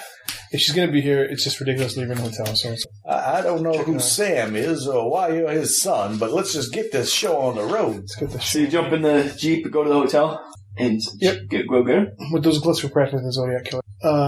Yeah, we're going to go... hey, what's going on? Are you part of this thing or what? Just waiting orders. She answers the door. She looks a little bit better than she did before. It's still early in the morning, so she just woke up too, and she's ready. She's got clothes to go adventuring with. Not. All right, well, let's go. Okay, she comes down with you, and you all jump into the Jeep. I never left it. Yeah, you just waited idling with your privates. You're going to discuss any. You're going to ask the privates any. That wasn't in Lee Sawyer's voice. That was in my head. But I did leave the Jeep. I did. I will. Why did I have the bull, Bart? As you return, I'll be regaling them on the tales of some particularly amusing litigation that happened back in my day. They're enjoying your conversation. They're all joking. The moment they see him, they stiffen up and get back to military discipline. When they're around you, they were pretty relaxed, nice guys. But around him, yeah, much more. They got a job to do. Yeah, he likes that. He likes the power he wields with the privates. He likes how he manipulates his privates. Sometimes privates need to be taught a lesson. Yeah, sometimes you just have to choke them until they puke. Or beat them. So you guys jump in now with the guys are trying not to look at the girl, but the two privates, they don't get. They do get to hang around girls, but usually they're Egyptian girls. So what's the rank of this girl? She's not a rank. She's a civilian. She's a spy. I don't hold any rank or uniform. Jesus got as much rank. Well, he's the colonel over there. But we're not sure if that's a real rank or not, since you refused to mention if you fought in the Great War. I did not. And yet you're a colonel. But I was given my rank through his chicken dealings. Okay, I'm confused, but we'll go on. Yeah. So you guys, you finally get to this house. It stands back from the street behind sheltering walls that protect both the gardens and its privacy. And there's a latticed wooden gate set deep into a thick outer wall. And there's a metal bell pull with a highly polished brass handle fixed to the wall right at the gate and call. It's a doorbell. Yeah. Are you having a private stay where they are? Or they Watch or 6. Yeah. You gonna tell them to stay with the Jeep? I'm Tell going them to go to... home? What do you do? No, I'm going to tell them to stay with the Jeep. I'm also going to tell them this is stay sharp. Yep. They We're salute and- we're here on official business, and we need you to act like it Yep. for this one. So they kind of have their guns at the ready, like not pointed. They standing by the Jeep waiting. Okay. Do you want to actually? Ring the bell. Yeah, I will ring that bell. Ring that bell. So there's a ding-a-ling noise, and the door opens, and it's a little man. He's a tiny ancient creature, wizened like a walnut. Did you say he's a tiny ancient creature? Tiny ancient creature. Did you mean to read that? So we already know he's a monster. No, ancient creature, as he looks like an old person. It's a metaphor, people. Wizened like a walnut with bright blue eyes. He's has a few teeth, but almost all of his marbles. He's a gnome. Dressed in a simple white jalabia and a turban. It's just the official clothes. He speaks little, but misses nothing. And he has strange tattoo on his arm. But you can't get a good look at it yet. But there you go. He asks you in broken English your business. I will introduce myself, and I will say I'm a fan of his work, and we have some academic questions, some scholarly pursuits. Is this the major, or is this just the guy answering the door? Yeah, he's just an Egyptian doorman. Yeah, I think the major and the British are going to be able to speak better than broken English. No, but Egyptians were a British colony. It was Egyptian. Oh, you're soldiers. thinking he's Egyptian? You're just assuming this is him? Yes. I'm the racist for assuming a British officer. Obviously, He says, you're looking for a master, I assume? Not that kind of master. Yes. The major, yes. I'm looking for the person of whom you voluntarily live here with for, food and a room. He sizes you up for you guys, and he kind of chuckles to himself, and he ushers you onto the property. Okay. And the house, it's behind a small, well-tended garden, and it has a shrine nestled in one corner. It's fairly more decorated than the walls onto the street. It's a pretty simple home, and there's some intricately carved blocks of stone. Just a regular kind of nice garden. And he escorts you through the main door into an area, modest decorated greeting area, and the real major walks up, puffing away on an Egyptian pipe. He greets you guys, shaking your hands, and invites you guys to come in. And he's the real major is rather portly. He looks a little vain. He's got white hair, a fine mustache. And you can tell he used to be a military man. And he dresses in a well-tailored, comfortable linen suit and has a silk cravat and a matching handkerchief. But Way to break those stereotypes. That was like a checklist of every British ex-officer I've ever... He's a classic British ex-officer. Yeah. Okay. And, he asks you, what may I do for you, gentlemen? And I will introduce myself now as Jeffrey Lee Sawyer, and we've come to ask your opinion, your expertise on both Egyptology and collective artifacts. We have some questions that I suspect that only you'd be able to answer. Oh, for sure. I love to talk about artifacts and antiquities. And then he motions to, he says, El Rolf, get food for our guests, and come. He takes you inside to sit and eat and discuss things. He brings you into his home, and the place outside is pretty plain. Inside, it's full of like antiquities and collections, lots of cabinets and stuff. You can tell this guy's a real collector.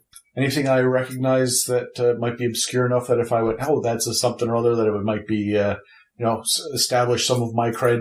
Roll your whatever. Do you have Egyptology or? I have religious artifacts. If there's nothing there that I might have to go back down to, if there's any archaeology or. Because I have archaeology 55, and I have, I might have to go with 55 on the archaeology. Okay, roll for it. 43. There you go. Yep, you see something that you're like, oh yeah, that's an old, from the 6th dynasty of wherever, and yeah, you could talk to Buff about it if you want to impress him with your knowledge. Yes, just to set the tone of the meeting, that we're not just some schlubs coming in and all, wow, that's very impressive. Qin dynasty, they're the first people to abolish slavery. I'm surprised you have, why is that funny? You bring up slavery to him? Elroth is not a slave. He's a well-paid manservant. Okay. Yes, he's happy to show you around his collection, and he appreciates you knowing stuff. Yep. And, there's a lot of Islamic and Egyptian kind of stuff, obviously. And he has a great deal of material from the area, especially the Amarna period, which you automatically, since you're onto it, you're like, oh, well, that's interesting. Like, maybe that's why Botho had him in the notes. You notice he kind of focused on that area of Egyptology, which is when Amarna was the capital. Okay. And, the food comes and you can eat or... I'm going to say that's an interesting tattoo. Did you get that in the war? No, the tattoo was on the Manser. I know. Oh, you're going to say that's at the Manser? Because he brought the food. And he, you mentioned the tattoo, and he kind of, you can't really see the whole thing, but he just kind of like makes eye contact with you and just kind of nods. Like you don't know if he understood, but you can tell that there's more to what he wants to talk, but he doesn't want to say something here. Kind of that's the way impression you get. As in private? Privates are outside. And the Major is obviously with the girl. He's really like, kind of, as it is, he's not hitting on her, but he's being kind of like, he's being real suave to her.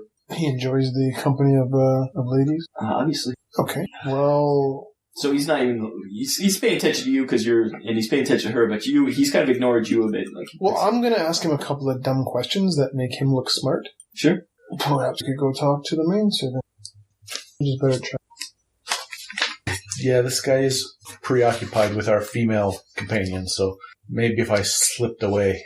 use the bathroom or something? Yeah, I will excuse myself. If you don't mind, I need to use the water closet. Of course. Rob, show him where it is, and he's talking to you and the girl. And he's talking to you about, with the Amarna stuff, he's talking about Akhenaten, the pharaoh who was in the town, or in the time, I mean. And how he created a new god named Aten and all this stuff. You're kind of half listening. Yeah, that's kind of like he named it after himself. And he's like, that's, Akhenaten means he's a servant of the god. But that god was never around before. He kind of made it up. And it's kind of the all-powerful disk of the noonday sun is what Aten is supposed to be. So you created this new monotheistic religion around this Aten. It's fascinating. It pissed off a lot of the priesthood at the time, obviously. You might have heard of his queen consort, Nefertiti. Nefertiti? I have, but I'm not really... Well, that was his queen consort. But they created a new city called Akhenaten, once again, where where Amarna is. That's why I'm so interested in that area. So, yeah. And so you go off and talk to the Manser? Yes, I'm going to say, my friend there saw your tattoo, and he was quite interested. Do you mind showing me? I don't recognize it. He seemed fascinated, but I just like to take a quick peek, if you wouldn't mind. Maybe you can regale me in the history of what it means and where you got it. Just a quick. Time is of the essence. We don't want to, dally it too much. The dates looked amazing, so I want to get back and maybe have a little. He pulls up his sleeve and he shows you the tattoo, and you instantly recognize it. And he's like, "I know what you're looking for." And it's a tattoo that's almost a replicate of the swirls on the black Yes, for you stones that we see. Oh, yes. listening yes. at home. I was like, why are you explaining this? Yes, it is. It looks just like the swirl from the tattoo. Dave has the audience's best. I was like, why is he just saying this? He confused me. Well, Jack usually steps up to do it, and I wanted to pretend like I'm paying. It's very good. That's very good. We all appreciate it. Yes, he says to you, return after dark, and I will show you the way. I am here to help you. The Nazis, they are getting too close. We have to keep it in the Allies' hands. Okay, then I will nod. I will do the old. My lips are sealed, and okay. Yeah, and he nods his head, leaves you to go to your watch closet. Well, I didn't really have to go, so I will just Head back. Okay. head back, and I will.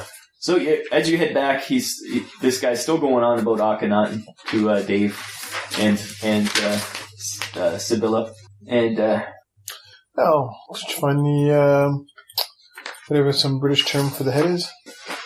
Well, yes, the facilities were the amendments were quite adequate. so you guys are eating, and he asks you, "What are your business?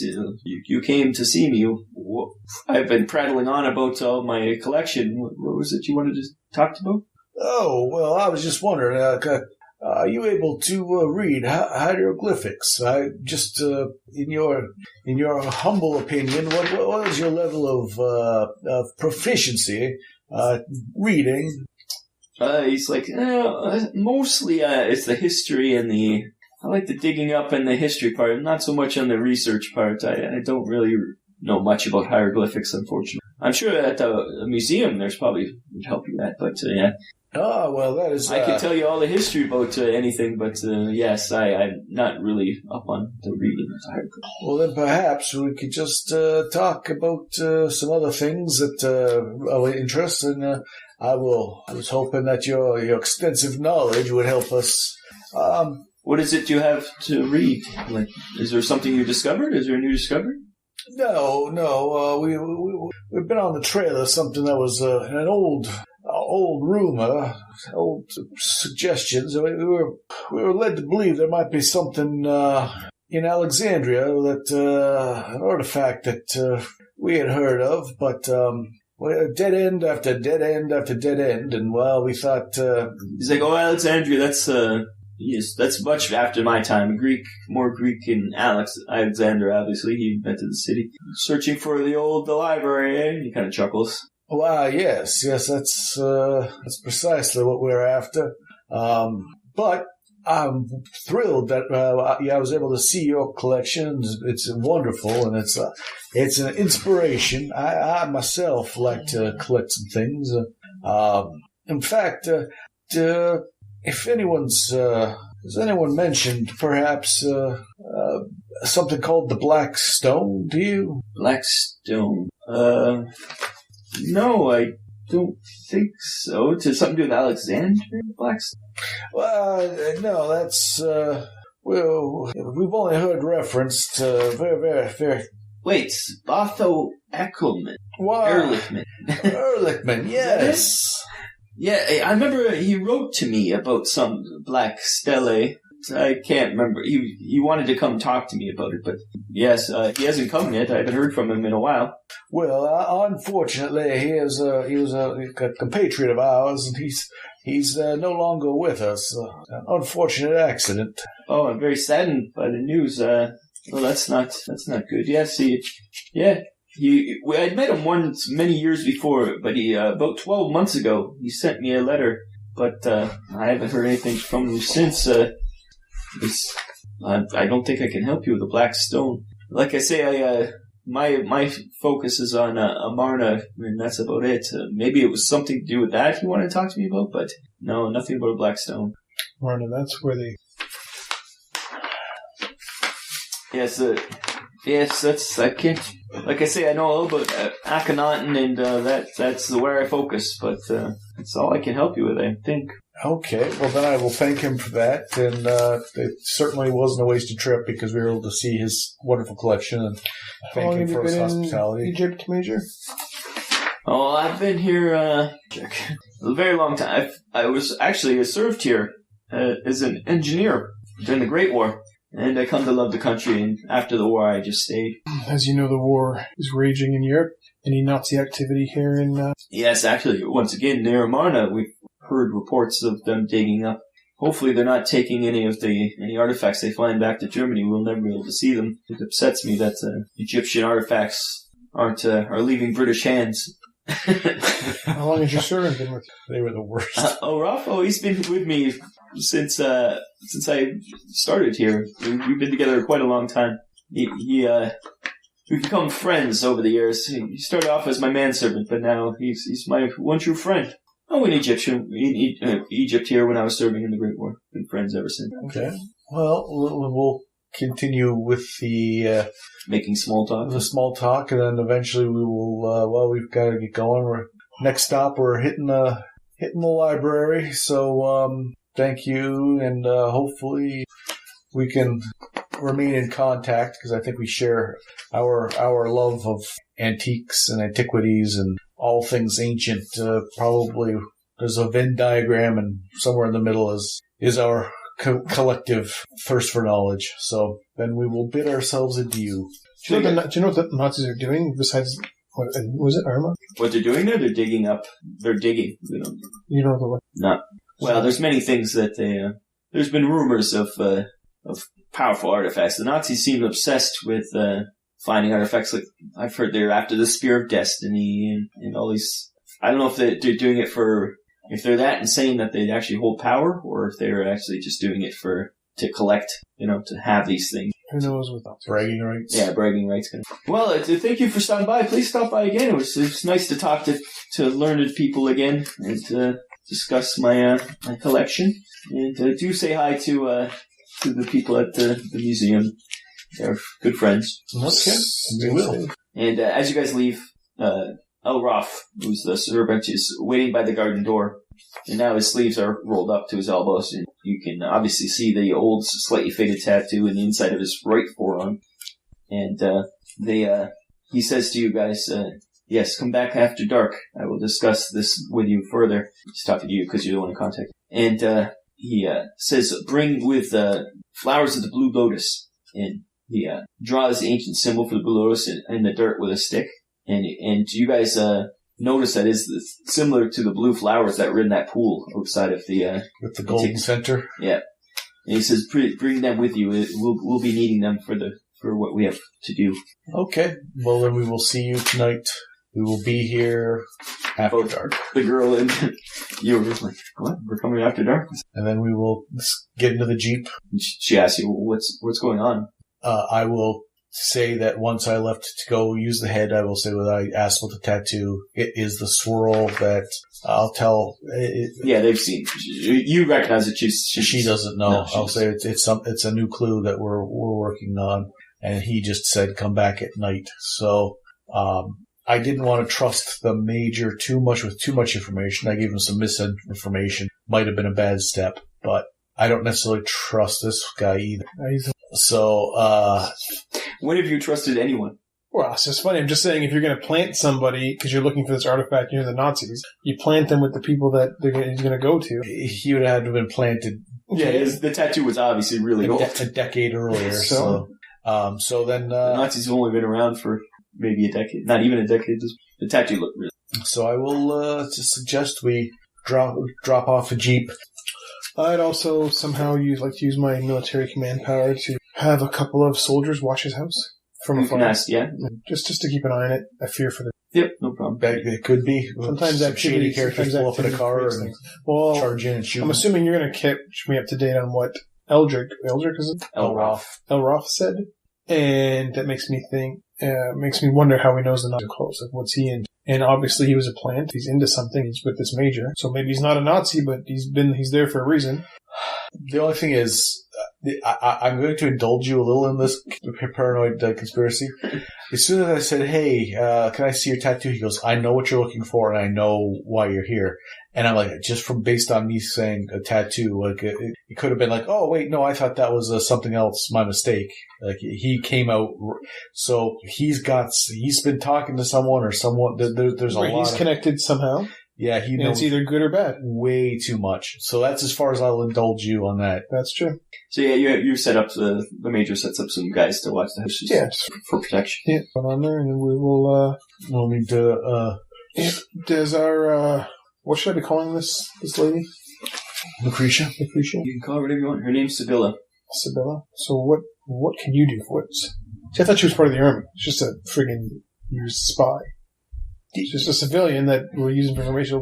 What's she doing with us? Yeah, she's part of Section M. She's the same part of. So she has a rank or no? She's part of Section M with no rank. Same with him. He doesn't have a rank. He's part of Section M. Well, what's her specialties? How come I don't know that? Besides getting captured and not being able to evade Germans, or worse, Italians. Wow, sorry. You're just being rude to this poor lady. No, I'm not. I'm trying to figure out what she. I gotta have her do things.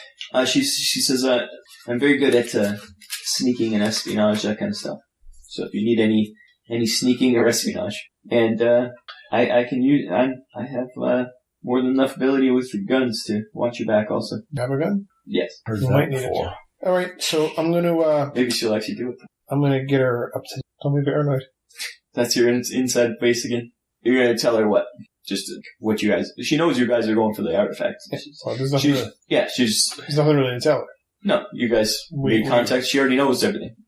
she knows as much as you do, pretty much. She knows as much as we do. She doesn't know that we went to the museum and got the symbol, but now she does because basically. Well, she knows that you guys know for some reason this guy is connected. I'm also going to tell her that I don't.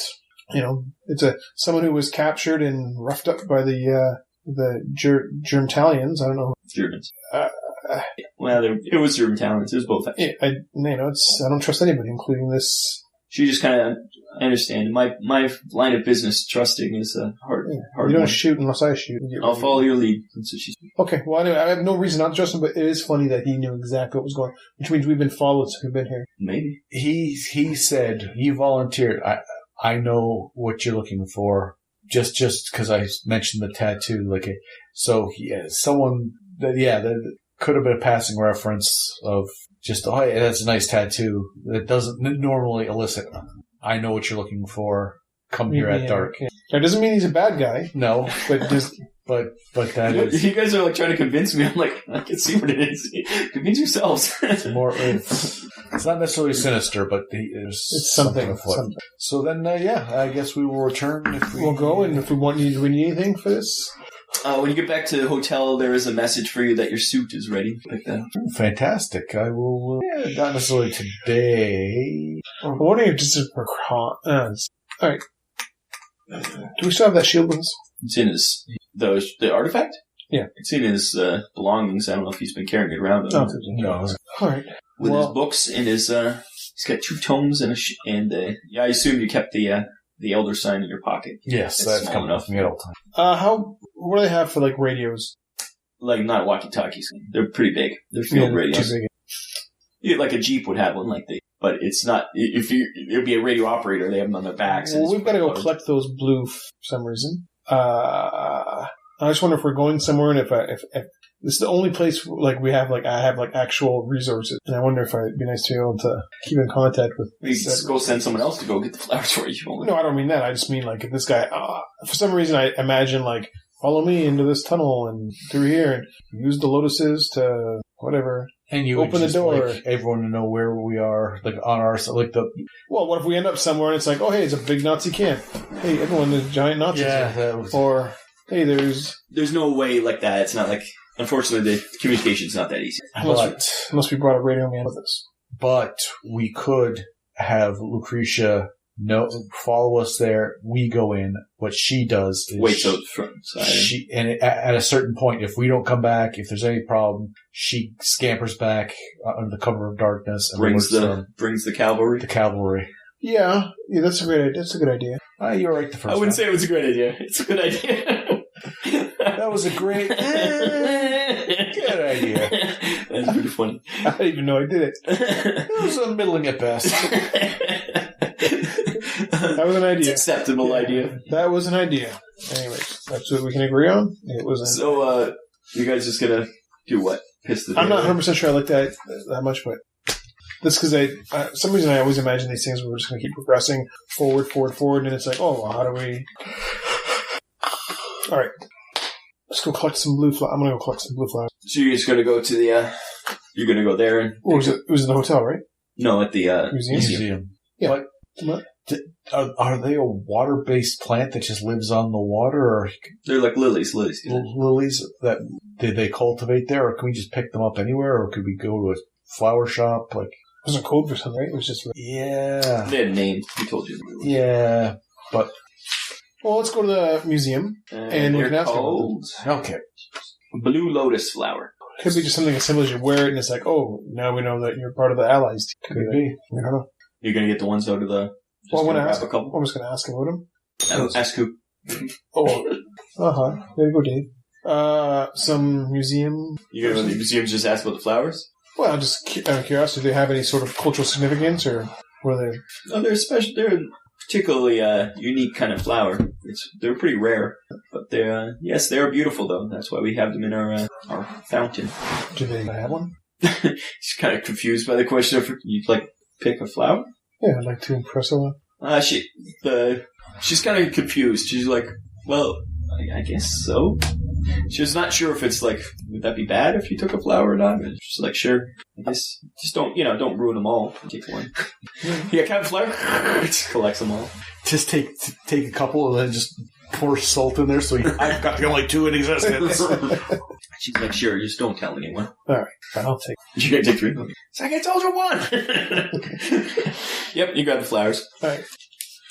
Okay, and then you're going to Wait till anything in particular the rest of the day, or just I can't think. There was no other clues that I can remember. Sorry, no other clues that I can remember, and there's not much to do. I've got my guns. I've got everything. you get your 2 Be double well pistols. rested. Enjoy the. Yeah. How are you gonna get back to the house? Jeep again, or with privates, or by yourself? Okay, so you get your same privates as before. They seem to be assigned to you now. Anytime you guys need privates, these 4 guys get assigned to you. Okay. And, yep, they bring up the Jeep and they back to the house. Are you taking the girl with you? Or is that still part of the plan? Yeah, I think that she's. Yeah. She can stay with the privates? Yeah, we're not sure yet, but I think maybe. So you arrive back at the Blythe Mander's home. I think we'll keep her with us. And maybe there'll be a certain point we can say, you stay here and you tell them what's going on. Yeah. And El Roth is waiting for you at the gate. And he silently ushers you in. And once you're inside, he asks for the blue lotus flowers. And he says they're important to travel the road of truth. We either put them on and they don't shoot us, or he grinds them up and drink the tea. He also asks to see the mark. And when you guys both look at him, he like shows his tattoo and just points at it. He wants the mark. So we talk about it. And he said, are you going to show him? Because you have it drawn, and you also have it in Eckelman's journal. Yeah, because we have it in 2 journal sources, plus we have pictures of the etchings, plus I have my transcribed that I... Yeah. So I will show him the one from Eckelman's journal. Okay. He grunts grunt of satisfaction, and he presses 4 fingers firmly to his lips, recognizes. Shh. And he leads you through the foyer into the interior courtyard of the house. Forefinger, not his 4 fingers. I thought it was 4 fingers. That's some weird Egyptian. That's how we yawn. Into the foyer of the courtyard, and which is bathed in cool silver light of the moon. And you do, as you go through the house, you can make a listen roll. Listen.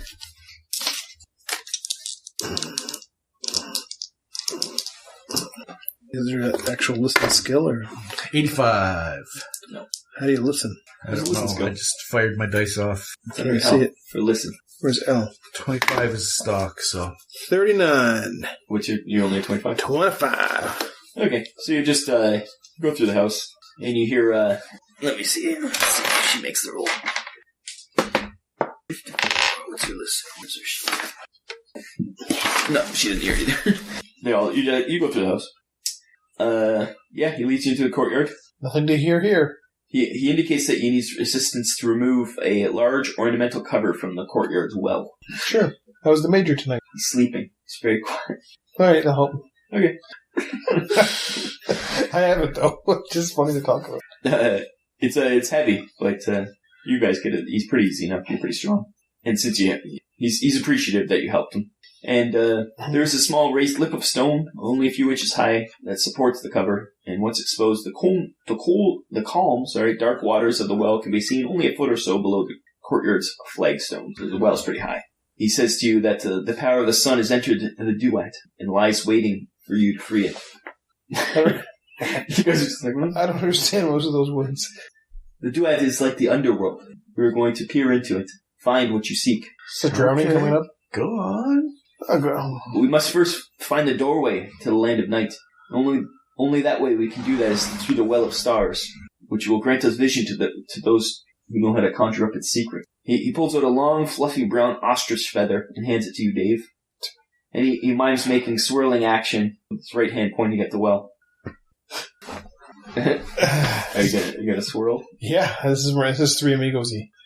I'm sort of not really believing him, and I feel like Chevy Chase is going to, instead of shoot my guns out, is going to kind of go to the side, kill the invisible. Kill the invisible. Yeah, the ostrich feather. I'm making the soup. He says that the answer to one of your questions will appear in the ripples. So you have to kneel down next to the well to trace the swirl into the water. I should not have been the one doing this. You're the one who's supposed to be on point. I know, you should be doing this. Girls there too. Yeah. Also, I don't know the right questions to ask. I don't know. All right, I'll do it. So right now, when you first bend down, the moon is clearly visible in the mirror-like surface of the well, and you can also see your own reflection. When you put the feather in, it breaks the image, fragmenting, distorting it, obviously.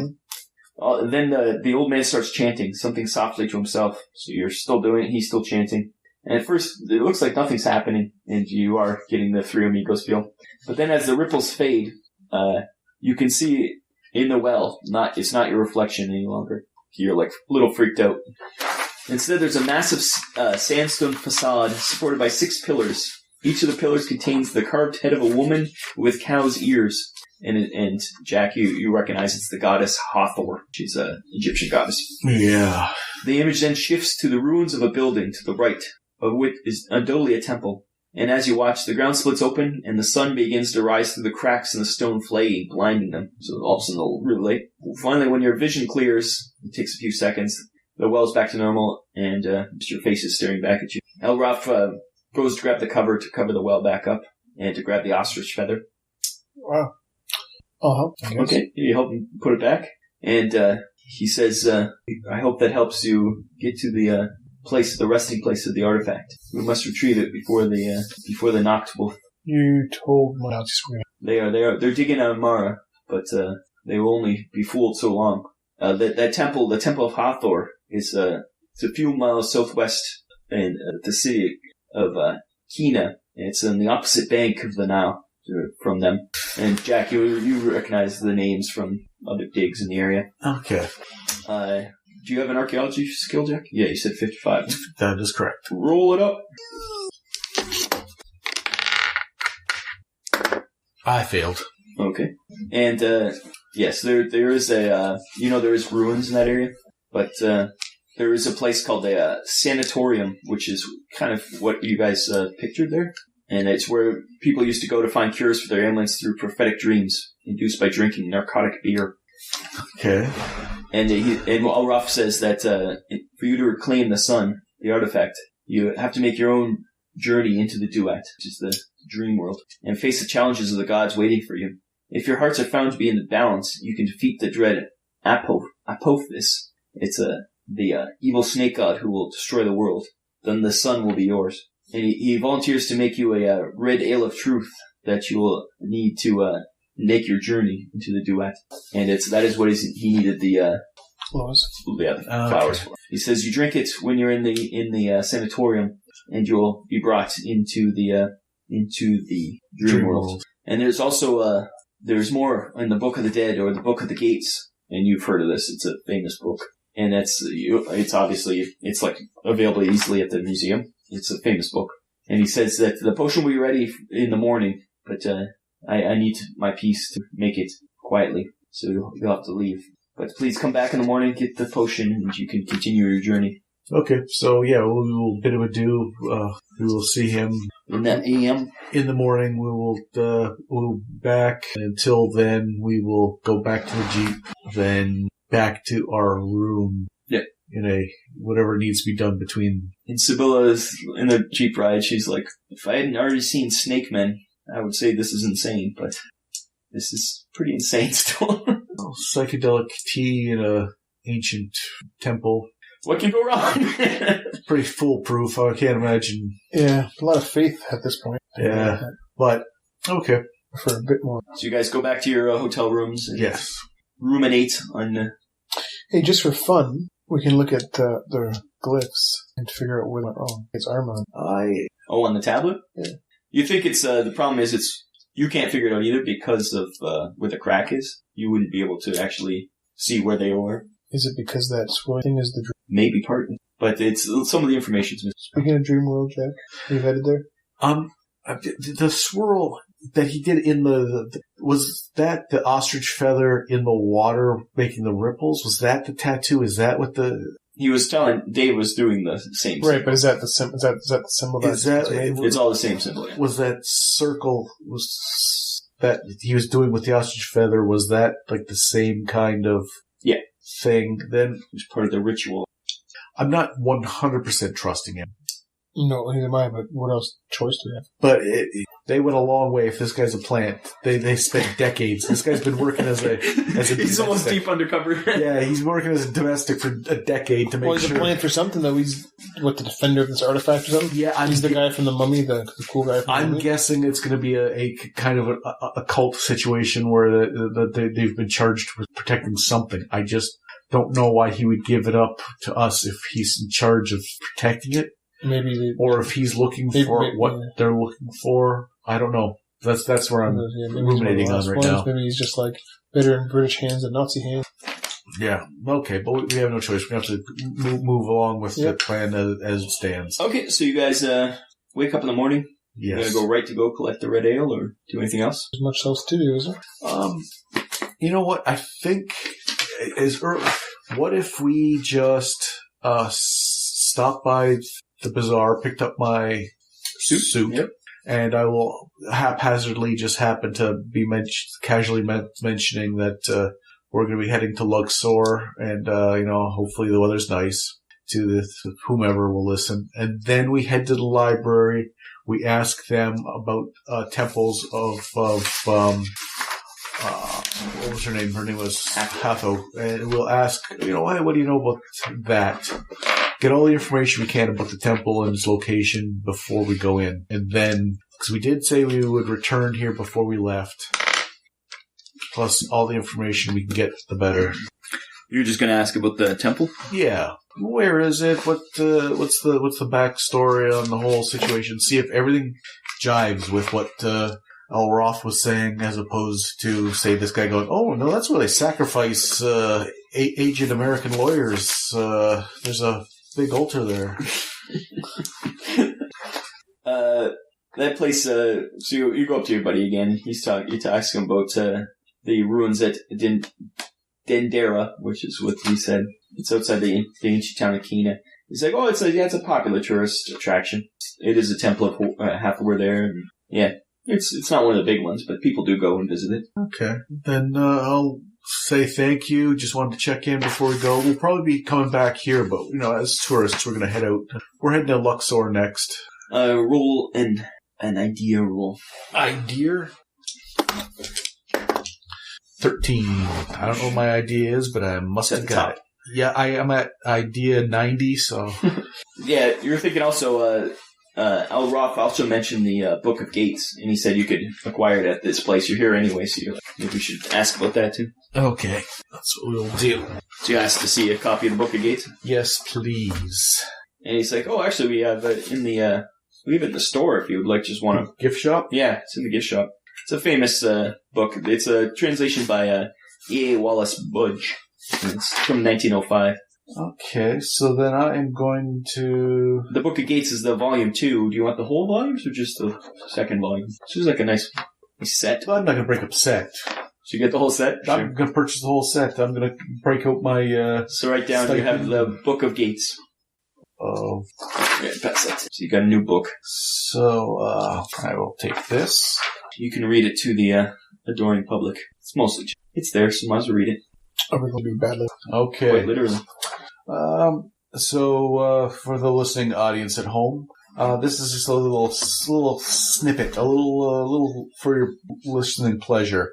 It's 6 pages long, so please buckle up.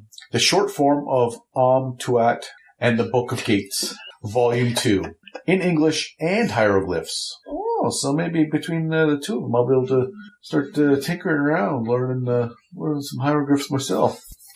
Okay. E. A. Wallace Budge, published 1905. The second in a series of 3. Budge's works contains the hieroglyph text of the short form and the Tuat, the journey of the soul through the Egyptian underworld, whose complete text is in Volume 1. Would you have to? I have both. And the hieroglyphic textbook, Book of the Gates, along with translations of both. So then, yes, I will be able to do a little bit of translating, a little learning myself. The Book of Gates describes the journey of the barge of the sun through Duat, representing both the underworld and night, and the challenges Ra faces before he is reborn again in the morning. Split into 12 deacons, portions or hours, in parentheses. Each stage of the journey is blocked by a gate, and the barge must travel through in order to continue on its way. Each of the gates and the lands, gods, and the strange creatures associated with them is described in slightly baffling detail. Various weapons are mentioned for defeating an array of different snake gods. You notice this here, Johnny Weapons and different snake gods, but one appears to be called a Maytau, a forked stake used as a stabbing weapon, whilst the god Apophis, is finally defeated by being bound over with 5 sets of heavy chains. No sanity loss, occult plus 5 percentiles. Plus 10 if you read it. If I read this fully, plus 5 if I've skimmed quickly. So you get 5 on your occult. Oh. And 10 if you actually sit down and read it one day. I will sit down and read it one day. You like to read those firsthand, so... So at least you got another book for yourself. Got another book. You're going to have to get pretty soon you're going to have to get a bookcase. I think this is my last mission. I'll be heading back to America after this. That up to you. I'll be able to put a... It is, because it hasn't been. Well, you haven't gotten home yet, but when you get... You can Okay. leave this man's army anytime you want. So the occult 5, I'm at 49, so that's going to bump me up to 54. 54. Do you have an eraser over there? There's an eraser. This pencil does not have an eraser. Yes. Watch your eyes. It wasn't effective. You hit it farther away than I am. Okay. 55 occult. I can't drive 55. If you're ever bored, Dave, you can also read that book. Gain some occult. If it interests you in the least. He put up his finger. Silence. Did I get to plus 5? Because you just skimmed it. Sure. Plus 5 occult. But Jack has the book. He has to let you borrow it to get to plus 10. That's fine. I've been reading... Do you want an eraser? Please. I've been reading the Book of the Damned for so long. I think I got 61 occult. No, you've been reading Botho's Journal for too long. You haven't had a chance to read anything else. Oh, Book of the Shadows. You haven't had a chance to study your Book of Shadows recently. You have to wait until you get more time. Thank you. So I've got Botho's Journal, Book of Shadows, Book of Gates. And... Oh, there was another one, but it was just like Botho's Journal. That's why I didn't write it down. It was someone else's. Blackstone Journal. Blackstone Journal. Yeah. That's why I didn't No, write that's Botho's Journal. That is Botho's Journal. Someone else we found a journal and it was just the Yeah, that's same. it. So you got Book of Shadows, Botho's Journal, and that Book of Gates now. Yeah. Okay. The other one I don't think of. You haven't got the sheets for the other ones because you haven't read them yet. You have to make a roll to read them, eh? That's why you've been making that German roll, to read Botho's Journal. Once you actually make that roll, Botho's Journal, it'll open a whole vista to you. Then I'm like, oh, that's what an umlaut does to the vowel. That's how you make sauerkraut. So you guys, yep, you picked up your stuff, you got your book now, you understand that there's some kind of dream journey ahead of you. Okay. And you probably wouldn't have believed it, but you just did see a well project a new thing onto it. So Yeah. magic is something that might actually be real.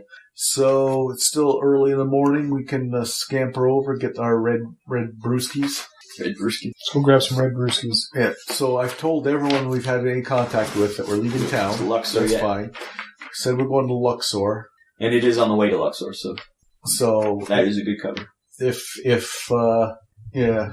So, you go in, and he's waiting for you. He gives you the red ale, enough for all of you, the three of you, to take a potion. And he says, keep your metau sharp, and do not be chained by thinking that willow is only of use for making cricket bats. Keep your metau sharp, no N, metau sharp, and do not be chained by thinking that willow is only of use for making... He likes to talk in riddles, this guy. He's like Yoda. Harrison Ford movie. Yeah, but you didn't say it sounds like Han Solo. You've set the bar. There's a pretty standard you have to meet. You can't. That's far too Kevin Bacon-ish. So he says, now go, please. Okay, so he's just going to drop that riddle bomb on us and then push us back out the door. Okay, so now... So you have to figure out how to get to Dendera. That's where this whole thing, shindig, is going to go down. Okay, so we're going to... Take the Jeep? Commandeering the Jeep that's a pretty long trip. How long is it? Too long to keep. There's, let's just see. There's a steamer that goes down the Nile. You can take a boat. There is a train. You can also maybe catch a plane to Luxor and then backtrack. Or there's also army convoys that head between there all the time. See, I like that one because what I like the idea of a lot is having a couple of privates with us to, watch our deadlift. That is true. You can take your privates with you? So the options were a boat, a train, a plane, an automobile. But planes, trains, automobiles, and boats. Pretty much any way you could, other than flying with wing, like flapping yourself there. Cleveland steamer. It's just a matter of time and which one could we deviate from our path that's supposed to be Luxor. Well, the military people don't, I would think, not care. You can talk to Major, see if there's anything heading that way, or... Yeah, he's a major. Yeah, convoys heading that direction. He says there's almost every day we have somebody going down there if you guys need an escort. Yeah, let's put it on him. We need to get to... We want a couple of... that's even better. Yeah, we can put you guys in your Jeep in the convoy so that they can refuel you on the way. So it'll be more than your tank can get you, then you guys can kick off and go to Denendra. Okay. It doesn't mean... the perfect solution would have been a dirigible that we could have thrown a Nazi out of. Offered dirigible. Thrown a Nazi out of. I don't see anything about dirigible, sorry. If only there was a dirigible where we could throw a Nazi out of. I heard you. What's a dirigible? It's a balloon. He's talking Indiana Jones, throwing Indiana Jones 3. Like Harrison Ford. Harrison Ford threw a Nazi out of a dirigible. It's Indiana Jones 3 that Set him up, he's not knocking him down. You're denying that the fans hear Harrison Ford reference. Oh, God damn it. So you guys going to go with the convoy? I think I just like the idea of having privates with me. It's a good way to go. Keep your 2 privates with you? Yes. Well, after needing these guys? Well, they're going to be driving. So. They're going to be driving? They'll be driving the Jeep and then in the convoy. Both of their last names are Johnson, just through coincidence. Weirdly enough, they wear red Actually, one's Private Dick and the other one's Private Johnson. It's Bill Dick and Joe Johnson. Bill Dick and Joe Johnson. Okay. Bill Dick. And Joe Johnson. So your privates are with you? Yep. So you guys, and you're taking the girl with you? Yep. So all 5 of you are in a Jeep, and you get the convoy organized, and you have all preparations, anything you need to grab before you go? Other than a Matau and, You're gonna go see if you can just buy one in the... Bazaar? They have everything for sale in the bazaar. I think so. Yeah, you can find them. It's like, at first you find like some touristy ones. You're like, well, this bullshit. This wouldn't hurt shit. But you think so? It's fine. I can't argue it, but I just imagine in Dreamland we're just going to what's there. Okay. But he's not thinking it's literally going to be a Dreamland, I think. I'm still under the impression that we're going to show up and there'll be a snake guy to fight. There's a slot in the wall that you're going to put this fork-shaped thing, and then you're in the dreamland because the gate opens. I can't argue. It's no point, nothing wrong with having it. So, we'll pick up a couple. Yeah, you eventually find, a few real ones, like people are selling as weapons. Yeah. Yep. And other than that, I think that's pretty... The awesome things you've gotten. I finally just added the one thing I've had the whole time. Flashlight. Flashlight. I was like, I better write that because I always consider it. Yeah, do we have a flashlight? Yes, you have a flashlight. Because I asked for it. Okay, so that, as far as I'm concerned, that's it. Stop the bazaar. So you have your Metao or Metao. Yep. Yeah, or, A couple of them. Or Trident. Yes. Yeah, pretty much. It's like a Dwident. Yep. A Dwident. Is that It's a racial? Duat. Duat is the dreamland. Yes, but a trident says 3. This is a 2-pronged fork, so it would Was be it two-pronged? would be Did you say two-pronged? yeah, it would be a Dwadent. Oh, I thought you were doing it because you're going in Duat. Trident and then a Duat, it'd be a Duat. Wow. That's what I thought you were doing. There's levels to this. There was. None of them were funny, but there's a lot of levels to them. Okay, so you guys, you're heading down there. I thought it was the Indian festival, Diwali. I'd love to see that one year to go. It's just all the colors and the people. It's 595 kilometers away, so it takes you a while. It takes about 5 hours. It takes more than that, actually. It takes about 7 hours to get there. So you're not traveling 100 kilometers per hour. No. So it takes you a long time to get there. You're traveling in this convoy. You have to stop to refuel a few times. And at one point, it's getting into the dusk, and in the distance, you can see like there's some activity in the desert a bit. And if you ask one of your privates, he's like, "Well, that is where Amarna is. There's been a lot of activity out there. We're not going out there just because there's been raids and stuff, but we stay on the routes. But yeah, there's been a lot of activity towards That's where the Nazis are rooting around in the dirt.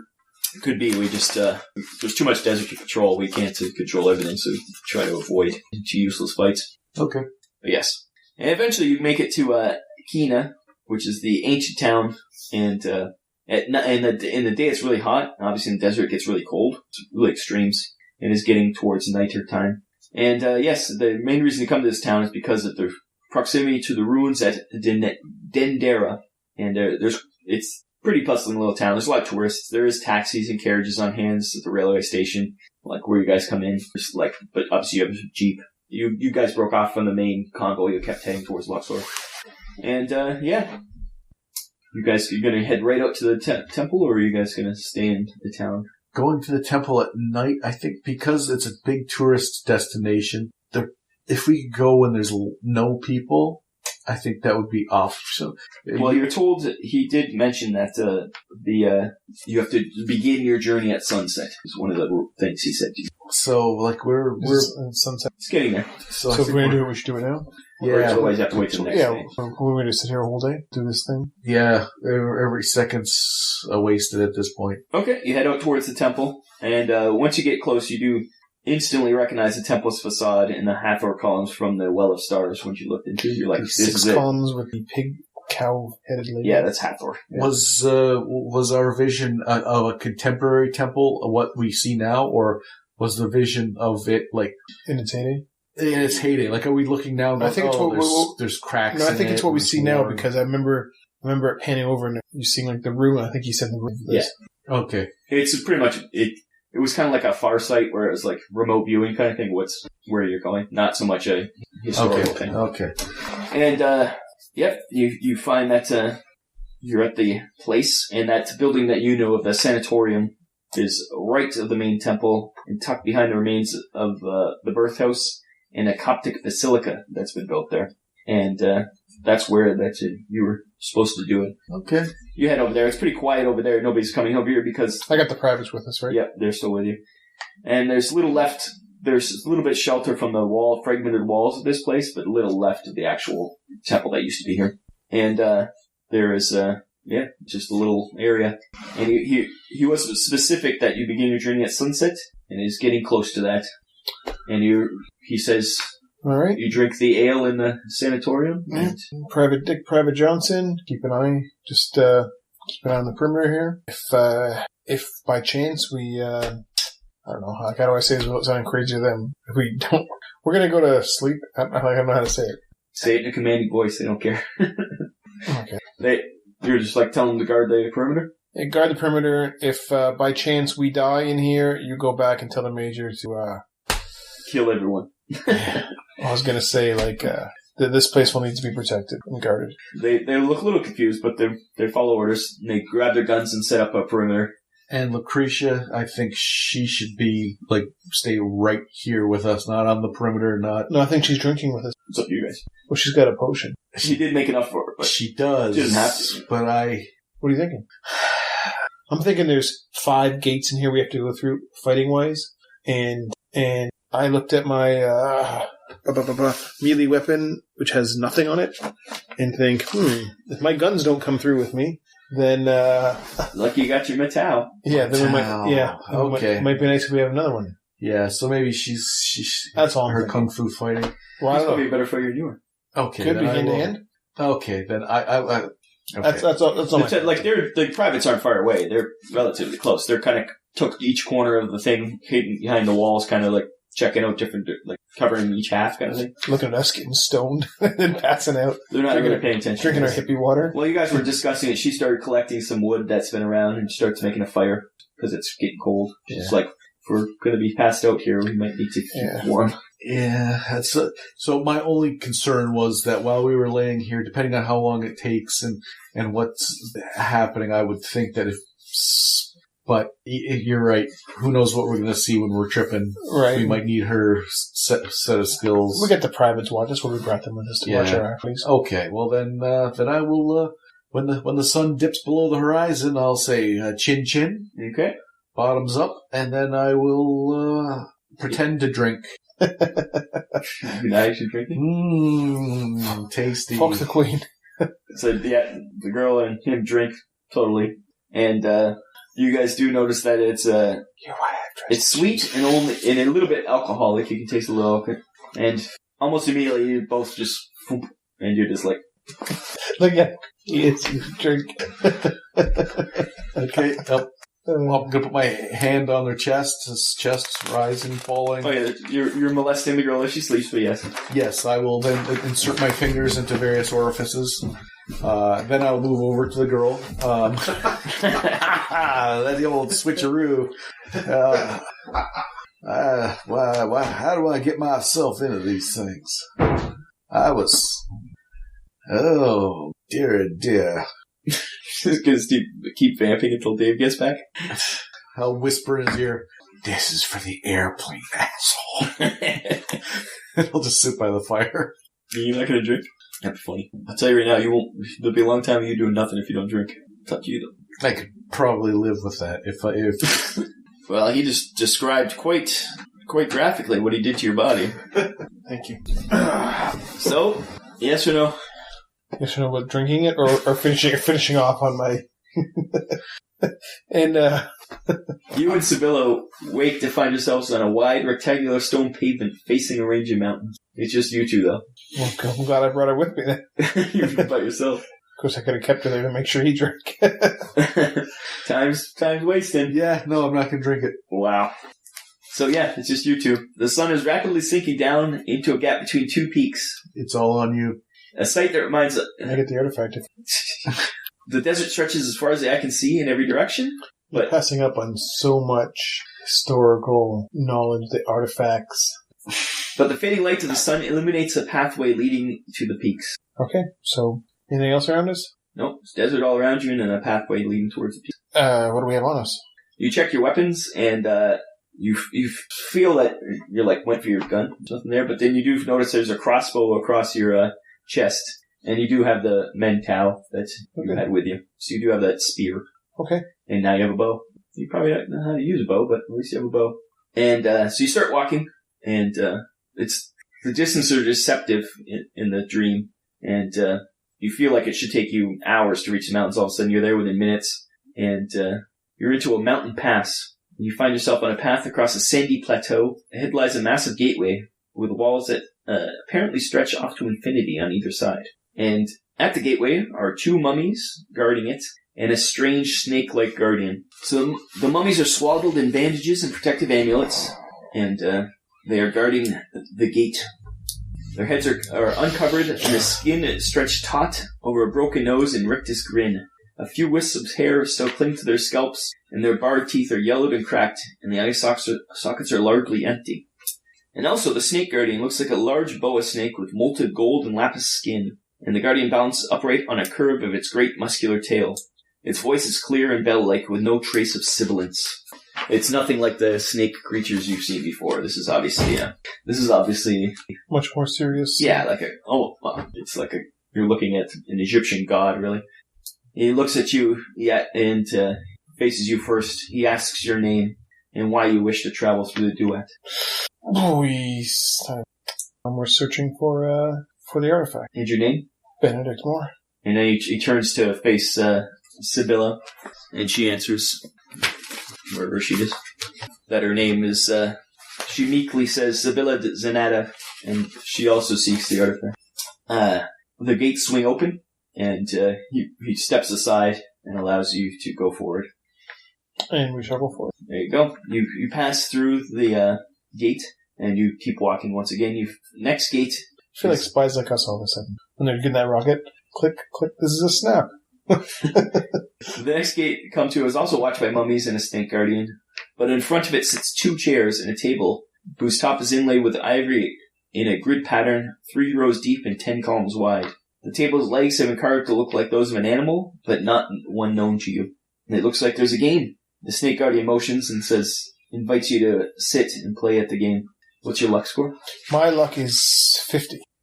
What's your... Oh. Yep, so you're sitting down with him. With who, the snake guy? Yep, he's at the table. Without hands, the guardian starts moving the pieces on the board, and he briefly explains the rules of the game, which at the time are super clear to you and you know how to play, but when you get out you will not recall them. And he challenged you to a game. Alright. What's your power? My POW is 10. Okay. This is more of a real thing. Yeah, if only Jack was here. Oh, so both the same. Roll percentile. 46. Wow, you made it. You had to roll under 50. Because you both have the same power.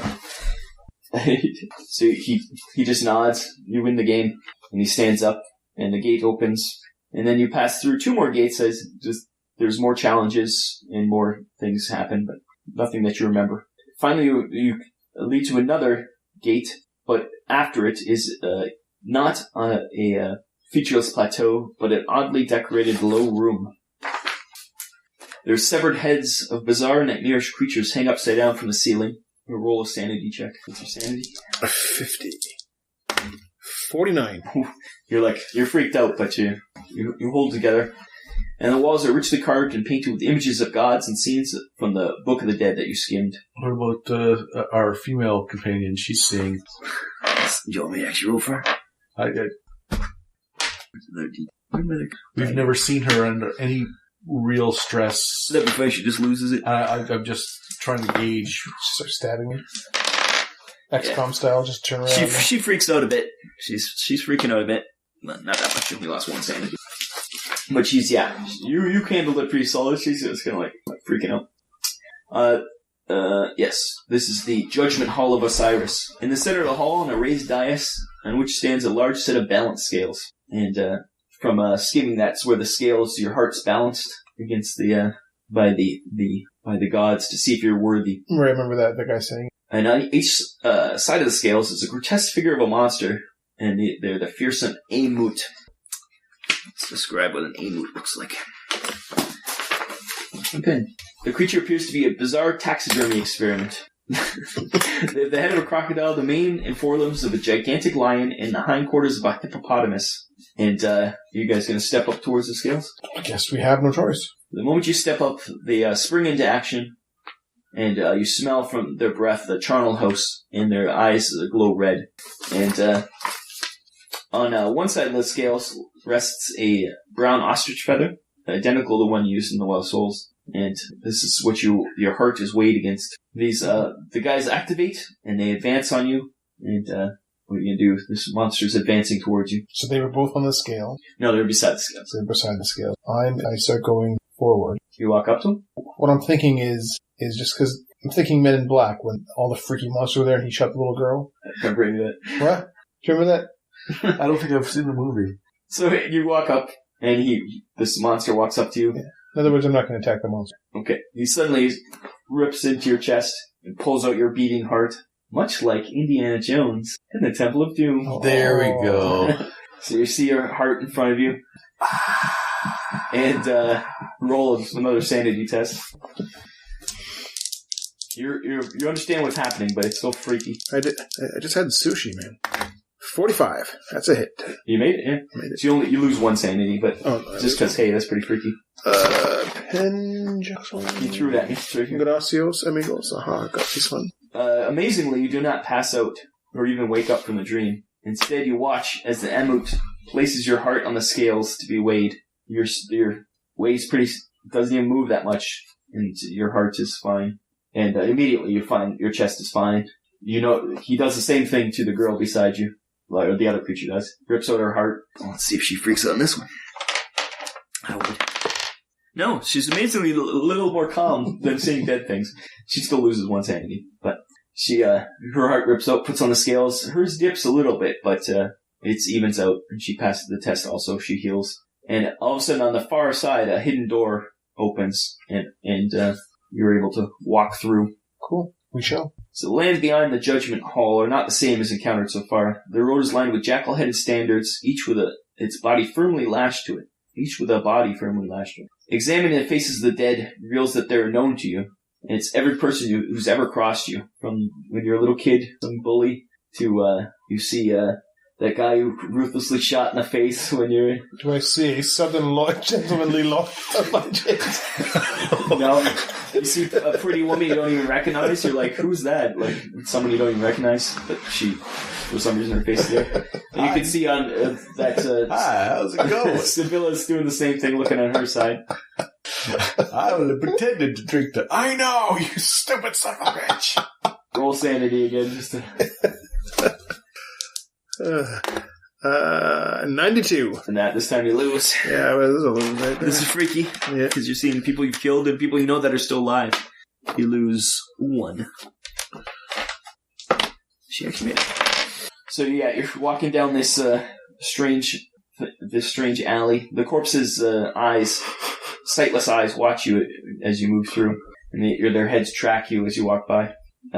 This road, however, does not lead to another gateway. Instead, you find yourself on the shores of a lake whose inky black waters are as smooth as polished glass.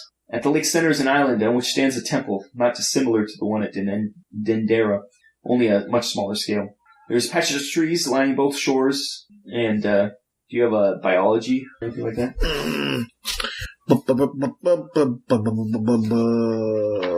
Nope, I've got... For some reason I have credit rating. I don't know what that will ever do. That's just money. That's how you can... If you have to buy something really expensive, you have to... Fieldcraft, first aid, spot hidden, tactics. Nope, nothing really biology. Really. Okay, do you roll your knowledge or idea? Which one runs higher? Knowledge. Okay. Oh, 85. That's not a hit. Fail. Oh, she succeeded. She says, it's willow. We're off to mention willow, so we need to make chains of willow. Yeah. I did. Yeah, I knew that. I was going to do that. No, I knew you mentioned willow. I don't remember him saying chains, but I remember... Yeah, that's how... Remember he said to defeat the snake god, you have to bind him with 5 chains. Right. I knew that. I was waiting for that. So she says, well, here's some willow. Let's make some chains. Okay. So, because, he said, remember the willow is stronger than the bat or whatever? Yes. Not just for making cricket bats. Yeah. Right. So you guys fashion some chains out of the willow and take them with you with your metal. And there's a small boat. You know, he also said one other thing. What's that? Keep it sharp. Keep your metal sharp. Is it sharp? It's pretty sharp. There you go. It's a nice stick. Sharp stick. Nice to make sure. 2-pronged stick. Probably never go into the dull metal. There's a small boat moored to a wooden jetty where the road ends. And there's 2 seats and 2 oars. That's a boat. You have to row across. Do you row? I think we have to. It's Dreamland. It's an easy row. You don't have to steer it. It kind of drives itself towards the other shore. And you find yourself on the other shore. And you step off the boat, and as soon as she steps off the boat disappears and the lake bursts into flames. Inside the flames, you can see twisted hybrid creatures swimming through the fire. And you get closer to the temple gate. It's the whole temple, unlike the ruined one you saw at Dendera. And make a listen roll. Who has listen? She didn't make it. I didn't make it. Oh, yeah. spot hidden. What's your spot hidden? That's better. That's a 50. Nope. That's a way miss. Okay. So she says, she points out to you that the ground seems to be rippling. You feel like that. And now you can, in the distance, you hear a noise, almost like an approaching train. And you also, on the far shore, just a quick glimpse, you see a blue-robed figure. But the moment you turn your head to look at it, it's gone. And then suddenly a grotesque worm-like creature erupts from the ground in front of you, barring your way. Roll a dexterity times 3. What's your dexterity? Dex is 13. That'd be 39. Big fail. Okay, you fall to, both you and Sibylla fall to the ground. And this creature is very reminiscent of the Chthonian that you've already seen, except for 2 facts. Instead of the massive writhing tentacles in its mouth, there's a distorted human face. And accompanied are 11 other more normal-sized faces poking from the folds of the creature's repulsive body. So it's a lot of faces. The faces undulate and change, scream and sob, threaten and bewail. They may also attempt to bite you if you try to get close. This is the Apophis. Boom, boom, boom. Once again, some of the faces you recognize as the people you've killed on your quest to get here. You see the guards in the morgue. You see that. Oh, yeah? You see the people you fought in the streets of Rome. Vienna. Anyone I'm going to kill? Nope, just the people you've killed so far. Once again, you don't see Jeffrey Lee Sawyer's face. There you go. And this is the god? It's kind of writhing in front of you. Right? Yep, it hasn't attacked, it hasn't done anything, it's just there, blocking your way to the temple. And you said this was the... This is the thing, the thing that the Book of the Dead that you looked at said that the final boss, sort of. Okay, well, why don't you take your chains and start trying to wrap it around, and I'll take my spear here and try to keep him off you. She abides. So you're going to start going at it? Well, let's just, maybe... Okay, I don't know how we're going to wrap chains around it without it, because it was trying to bite at people who got close to it, right? Yeah. So I'll have it, think about me while she's doing... So yeah, I'm going to go at it a bit with the spear. Okay. Give it a good poke, much like I got poked whilst I was passed out. You poked me? No, I'm tending the fire. I'm making sure everything's good. I trust that whatever the hallucinations are over, we'll be able to find the way to solve this. That's fine.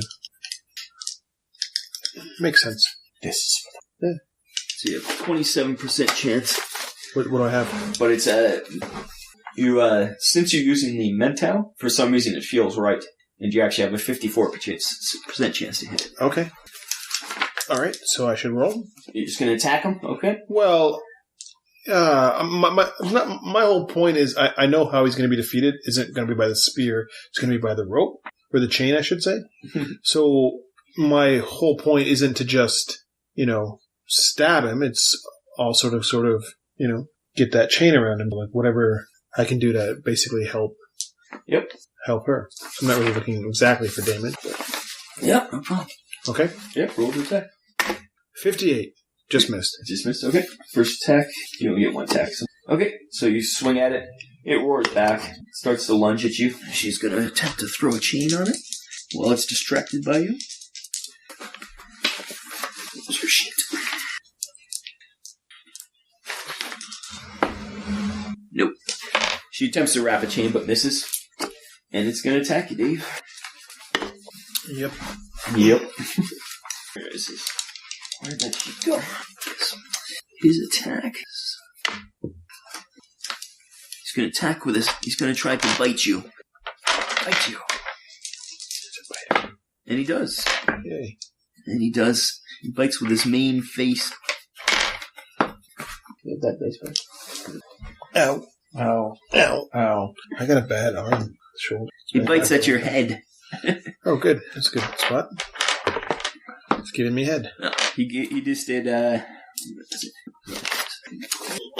that pencil back to you. Or did I keep it? There it is. Wow, that was the worst rolls ever. He only did 4 points of damage. Oh, that's it. Eh? That's good. I only got... He was only 8 hit points all of a sudden. You don't. Okay. What's damage bonus? That you add that to your damage when you attack with handing. Okay. And then So, another attack? yeah, I got no choice, do I? We're in it now. Me and Hetty. 40, that's a hit. Okay, roll the damage. Oh, what is the damage? Oh, yeah, mental. It's a D6 plus your damage. And use the cursed D6. The vertebrae. Do you have a D4? That's the hardest dice to pick up. 7. 7. Okay. Stab at it. And she's going to attempt to throw another chain on her. She succeeds. So she whips one of the chains, and the moment it hits, it kind of just wraps around him, like magically. So he's got one chain on him, and you see he's kind of weighed down on it. And now he's going to attack you. Well, I mean, what I do? You're still I know, I'm joking. distracting him. Other than jabbing him in the Achilles. He hits you again, though, for that mark. He bites your right arm. Aw, not righty. I use that arm at night when special time comes. Your special U time. 5 points of damage. Now I'm down to 8. Just happy. She's, yep. He roars at you. Okay. Does she have all the chains? I'm gonna also, I'm gonna try to I'm gonna get a chain off her. Oh, you still have chains. You had still. I'm gonna try to throw one on him. Okay, what's your throw skill? I think it's base 25. PQRST. Yep, base 25. Yeah. Cool. Oh, she gets another one on there, though. That's a good roll. Nope, 40. So there's 2 chains on him now. So now he's, odds as you. Even. So he attacks the girl this time. And hits. He's really good at hitting. He likes to hit that. D6. That's what it was. He likes to hit that. He smacked her pretty hard. Hit it and quit it. She falls back. Not dead, but she seems severely wounded. Is there physical trauma or anything that the bodies are showing while I'm tending the fire and making sure there's just 2 sleeping people? Nope, just 2 sleeping people. Your attack, Dave. I'm going to try to throw a chain again. Nope. Nope. Those dice are cursed, man. And he swings at you and misses again. He missed once. Alright. Do you want a different set of die? Well, I'll try one more time because I am a sucker. Alright. So you have 2 chains on it right now? What? You have 2 chains. Yeah, 2 chains. You have 3 more to get on him. We're trying. Nope. Jeez. Well, 25 is not easy. Oh, she got another one on him. So 3 chains. Oh, but he hit her back. Oof. She gets smashed to the ground. Oh. And all of a sudden she wakes up. Jack, she's like breathing heavy, but she's just kind of like confused at first. And she realizes where she is. Then she disappears. So it's just you and the monster. Oh, Jesus.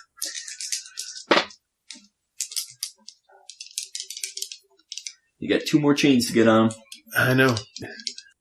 He's not going to die by the spear, is he? Because he did take damage. He does have a chance to hit him. I see a second to think. So are you just weighing your statistical options? Like if Yeah, well, I can roll. Like I'm 1 out of 4 chances, basically, to get a chain on him. That's like 8 more times I got to roll. I'm not going to survive that. For At stabbing, I can do he was at least taking damage. Depending on how much damage you would take, it might be 2 rounds rather than the next 8 rounds. Right, because I don't know. Now, it's probably just the chains, but I don't know. He did take damage from the spear. I can weaken him enough to then throw chains on him. That's what I don't know. Yeah. You sure you don't want to roll these dice? They're rolling hot. You say that every time, and I take them over, and they don't. And you go, they weren't rolling hot. They were rolling like shit. Okay, well, what is my military, like, I have tactics? What does that say I should be? What does my instincts Roll your say? tactics. What's my instincts telling me? I got shit. You got 100? I rolled 100. Your tactics say that, this whole time you've been thinking he hasn't attacked you. That you've noticed so far. What? You've been just trying to decide, and he hasn't attacked you. Like he could have attacked you a few times. Oh, so I don't do anything. But your tactics, other than that, have failed you. You're like, should I throw chains on him? Should I stab him? Should I throw? You're just going back and forth. They didn't teach me this. Yeah. Damn it! Why didn't they teach me fighting giant worms in tactics school? You get a 0. I looked at the first one like, all right, I hate that. Okay, so he's not attacking me if I'm not attacking him. But you know what would have been You do worse? get a check mark on your what is it called? You attacked once and succeeded. Well, that's true. Close combat. Close combat. What would have been worse if you were like, what's my tactics? Then you would have scored a critical hit or something like that, and Rob would have went, your tactics is you probably should have done something. Should have used the chain at that point. Yeah. Should have thrown a chain on him, douche. Alright. Well, I had no choice. Which one you do? I'll tell you in a second. Swap those dice. Swap those dice. Here's the good dice. You say that. I haven't rolled really good. Like, evilly good. I can't put these down because I don't want to see where they come if I just place them down. 58. How do you get yourself into these situations? No backup. Ouch. Ouch. Chain, I think. Okay. I do chain. 27.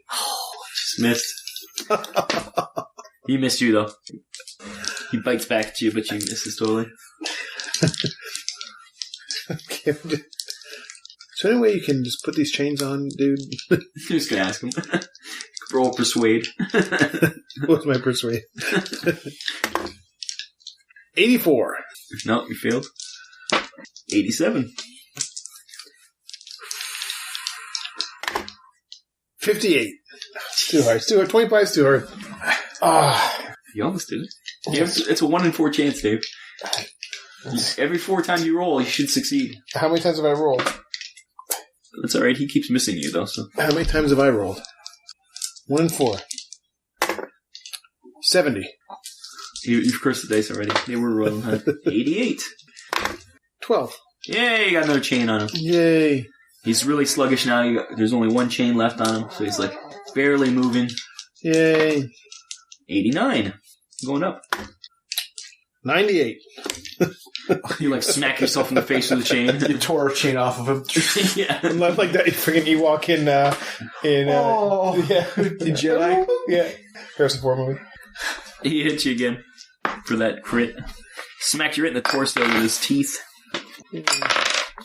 Torso in the teeth. 5 points of damage. Uh-oh, I'm hurting now. With the teeth. He bit you. Torso. The teeth. The teeth. 100. 100. You rolled 100. In the last 4 rolls, You rolled 200. you rolled 100. You just tore all He the missed you chains again, off. though. He missed you again, but he just like looked at this. You're like 100. He shouldn't even attack back. That obviously wasn't even a try on my part. I couldn't even get it like trying to get like from where I got him on my shoulder. So I didn't even get off my shoulder. You like tripped and fell on your own face. Yeah. 100. What are the odds? Poor. You made us throw roll. Put a check mark. Oh, good. You put a check mark on your throw already? 13. There it is. The last one. Jesus. Okay, switch dice. You would have been dead. This is why I'm paranoid. Don't take much to snuff out a life. Once the 5th chain is unplaced, the creature slinks back below the earth, leaving the way clear for you to enter the temple. Alright, so my spear sharp? Your spear is got his blood on it, but it's still sharp. Good, because I don't want to mess that up. I'll do first aid on myself. See? You could have stepped back and done first aid any time. Yeah. You should have done on her before she got bitten to death. What? You should do She's it. explained to you what happened when they went through. 100. I'm not kidding. You throw 3 100s. Do you know what the chance of that is? In probably 5 rolls, rolled 103 times. That's the chance that's astronomical. I have just verified that is 100. That's not a good thing. You're still hurt. I cornholed my own hole like Jack cornholed me. You're like, this isn't working. What you need to do is perhaps just like pinch yourself to wake yourself up. Like it's over, it's done. I can't. So you go inside the temple. Whew. It's a total darkness, apart from the diffuse light which appears to emanate from the rear of the building. Do I have my flashlight? No flashlight. Okay. Okay, so what's going on? I walked There's in. a diffuse light at the rear of the building. Okay, I'll go towards the diffuse light. The light becomes stronger as you go, and you reach the sanctuary. And inside, where usually there would be 1 statue, there are 4. one in each corner of the room, each holding a variation of the sun disk in front of them. So 3 of the statues are holding the disc low, but the 4th statue in the northwest is holding the disc up. And you do notice that that one has a large golden crystal and a strange red metal that you recognize from when you got the other artifact in Rome. Okay. So it's holding the sun disk. The sun disk itself is a little over 2 feet wide, and the rays adding another 8 inches. So it's quite large. It's 2 feet 8 inches. The rays. Oh. It's got like rays shooting off of it. Okay. Yeah. And there appears to be a series of indentations along the lower edge of the crystal's frame, like finger holes. Okay. Are you gonna which then they all look like that, other than the one just has the one that's holding up has the red metal and the golden crystal. Well, that seems like the we want. Are you gonna go up to it? Yep. And because of his bravery from the last time, I will finger hold. Yep, you grab it, and you're able to lift it off. And it's quite heavy. It's not heavy, but it's quite awkward and big. And make a spot hidden roll. 100. 100. If you just rolled like anything on the other die, you would succeed. Maybe critical succeed. 91. Jeez. I didn't spot anything. No. Nope. So you pick up the sun disk, hold it aloft, and all of a sudden you are awake. You find yourself awake in the temple, and you are holding the sun disk in your now groggily open hand. There you go. You're awake in the temple now, and you have the sun disk. It is quite large. It is 2 feet 8 inches big. Well, you appear groggy. Let me take this before you drop it. I will just here. Let me assist you. And I will take the sun disk out of his hand. Sure. Okay, you grab it. It's quite large and heavy. And yes. So we've got another artifact? And she did mention to you when she woke up that she did see a blue monk in the dream. And she mentions blue monks, she's like, remember the blue monks in Rome? We're at the site. They were helping the Nazis. No, not at all. There's a blue monk. Blue Tibetan monk. You don't remember that? No. Yeah. There's a blue Tibetan monk, blue dressed Tibetan monk helping them. You guys don't remember it, but he was there. So she reminded you. Delivering the corpses? He was there at that point, yeah. He was with the leaders. I don't remember. Okay. He was at the dig site. Anyways, so she says, yeah. So there's a blue monk. So he's obviously working with the Nazis. He was in the dream, so he must know that we have the item. So we should get the F out of here as quick as possible. Is that what the spot hidden? That was one of the spot hidden. Okay, so let's get the 80. let's get to the jeep. Get us to the jeep. Get the privates. Thank them for their. Am I all healed up? Am I still? Yeah, everything's fine. The moment you woke up, it was no real damage. Let's do this. Okay, you get in the jeep and you're gonna start heading back towards where? Luxor or the train? Now you have a choice of getting back. How you want to get back? That's the thing.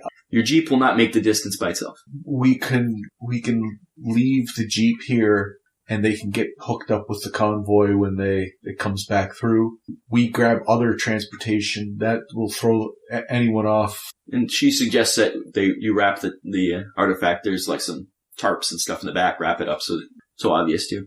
So we could take it perhaps on the train. Take the train back.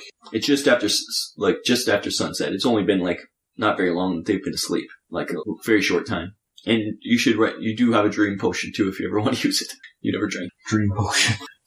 Can I have that pencil, please? It's no flashlight, but I'll put on the dream potion. If you ever need to get to the dreamlands. Wasn't this artifact, didn't he say it was giving light to the underworld or something? It is shaped like a sun. Reflects light. These artifacts aren't powerful on their own. They're part of a machine. Yeah, I'm pretty sure the shield is. Well, the serpent men were scared of it, but you don't know if it had any power. But they were just scared of it because every time they tried to get it, their arm got chopped off. So, yeah. Well, I think we should head back to the main base there because. Which main base? Where were we? Cairo. Was it Cairo? Yeah. But you can't get there in the jeep. Remember, you had to refuel. Tell the privates to wait here when the people come back through. Whenever that they're scheduled to come back through, meet up with them. Well, they can make it to Luxor to meet up with the convoy. You guys could go with them too if you wanted to get to Luxor. Get to Luxor. Convoy. Where we told convoy next day would be heading back to Cairo. Yeah, but we already told everyone we were going to be there. Yeah, but and this is a tourist town. You can get the train, you can get the boat, you can get the dirigible. There is no plane really because the plane would have been Luxor. So it's really boat or train at this point. Train would be faster, I suspect. That is true. Train would be. Okay, yeah, let's grab quickly the three of us. We can either send them ahead to Luxor or have them wait. One means that they'll be able to, as soon as they reach Luxor, other people in the military will know that we've made other arrangements. Until that time, no one knows exactly what we're up to. But I think we can trust everyone the military came up with. You would hope so. So, do you want to send them? If you can't trust the British military, this whole is for naught, really. They can make up the time, the 10, 15 minutes you guys were having your nap by just stepping on it, getting to Luxor. You maybe even catching up before then. Then we hop on a train, shoot back to Cairo, and no one will be the wiser. Yep, that's fine. The only thought I have is there any sort of inclination of being tricky, leaving the artifact with them? Because they'll think the artifact's with us, but actually with the privates. Send the artifact forward. So you're the decoys. Because they're going to come out. Well, this is the game. They're going to come after us anyways. So we'll send it with the privates. They'll catch up with the military. It'll be with the base, and then they'll be ordered. Tell them to bring it back to ordered to bring it back with the convoy. So we're doubling back as a trick, but in case someone thinks that we would double back as a trick. You have a dizzying intellect. They will go, aha, we knew you'd double back. I knew you knew that I knew that you knew. You weren't going to Luxor. You went there. That's right. Give us the artifact. Because the monk, the blue monk, knows we've got it and it'd be foolish to just give it up. So that we're heading back. They think we just hightailing it right back to the thing. And you also kind of know that there's a way for people to scry to find things. Like find people or find places. That's what happened with the temple. It's much more likely to find us than two random privates. Okay. So you're sending the artifact back to the privates? I think so. It's actually a ingenious plan, I must say. I'll give you guys credit. And I will give you, both of you, a little tick for either giving your percentage or a reroll for the next one, because that's a great plan. Sure. So you can either, at the end of the game, give a percentage roll to something that you haven't used, or you can get a reroll next game. I might put my throw up. A Benny, as it's called. A Benny? That's your Benny. A benefit. Okay, so that's the plan. Okay, so you do that. The girl's going with you, or is she going with the privates? Oh, that's a good question. Because of the scry thing, though, they stick together. Should probably stick together. Yeah, and it would look weird that if one of you went with them. Right, that might give the whole decoy thing away. The whole point is... Okay, so they get their jeep, they drop you guys near the train station. It's a little bit of a walk. Yeah, and we'll explain to them a little bit that this is an important thing. They understand completely. Yeah. They've seen some shit now. And they'll bring it back to the major. They'll get it shipped back to Section M. Okay, so you guys split up. You guys get on the train. There's trains leaving quite often, so you can get one at a night train. And you're on the train, heading back towards Cairo. On the train. You got my guns back? Yep, everything's on you. You just I see the eraser. I might as well get rid of the hit points. We'll go to... Hey, what about the... sleep? Sanity is still... You're still insane. Still that maybe doesn't go insane. away. You actually experience that still. I thought so. Go to sleep. So you guys are on the train, heading towards Cairo, feeling a little happy with yourselves. A little pleased with her. The train does stop every once in a while to let passengers on and to refuel water and things like that, and it's pretty hot. Of course, we'll have a thing right beside us. You're going to try to build something that looks similar? Yeah, I want to have like a bit of a decoy. Yeah. Okay. And one of these times, you stop. Everybody roll a spot hidden. See, if I was Joker devious, it'd be like filled with TNT, and then they would go, "Oh no, come back with our artifact." And then we hop off, and then as soon as I lift it up, the whole train blows up. All the innocents. Well, I assume they're leaving the train, but Saul Guerrero. And we're just walking along the train tracks, watching. Yep. 50. 5. Oh, 5? Oh yeah, it's 50. Right, it's 5. You rolled a 5? I rolled a 5. That's a good success. You put a little check next to it. Spot hidden. And you? 51. Phil? I've never gotten a spot hidden before. I think I may have once. Where's spot hidden? I think you're at 50 or something. You're at 25. I'm at 29. So, Dave, you're kind of just sitting there talking to the girl and shooting shit.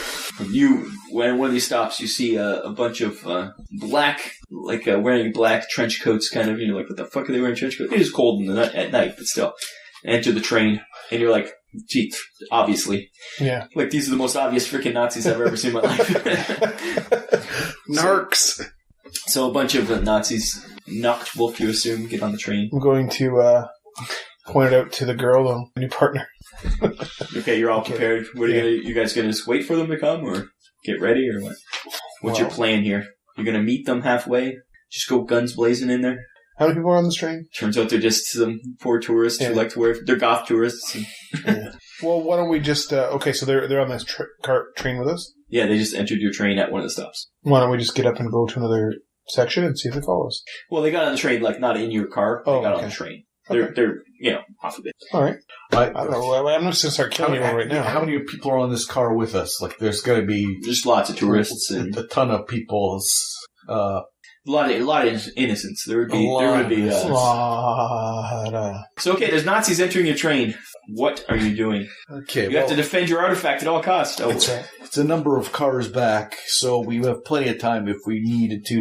Are we in the car closer to the engine or farther from it? They were closer to. I just want to look, pull the pin in. It's not as easy as that. It's not like the Old West. I know. I just like a cartoon. Yeah, 2 fingers. Cartoon. Okay, so what we can do here is get in a gunfight or talk your way out of it. Talk your way out of it, or I don't know what else to do. I mean, they want this thing. We can't give it to them. What did we make this? What did we make this thing out of? It's just a mound of something. It's like you found like a frame in the back of the Jeep in so it's like just almost like a seat frame, but you wrapped a tarp around, so it's like the right shape, kind of. Okay.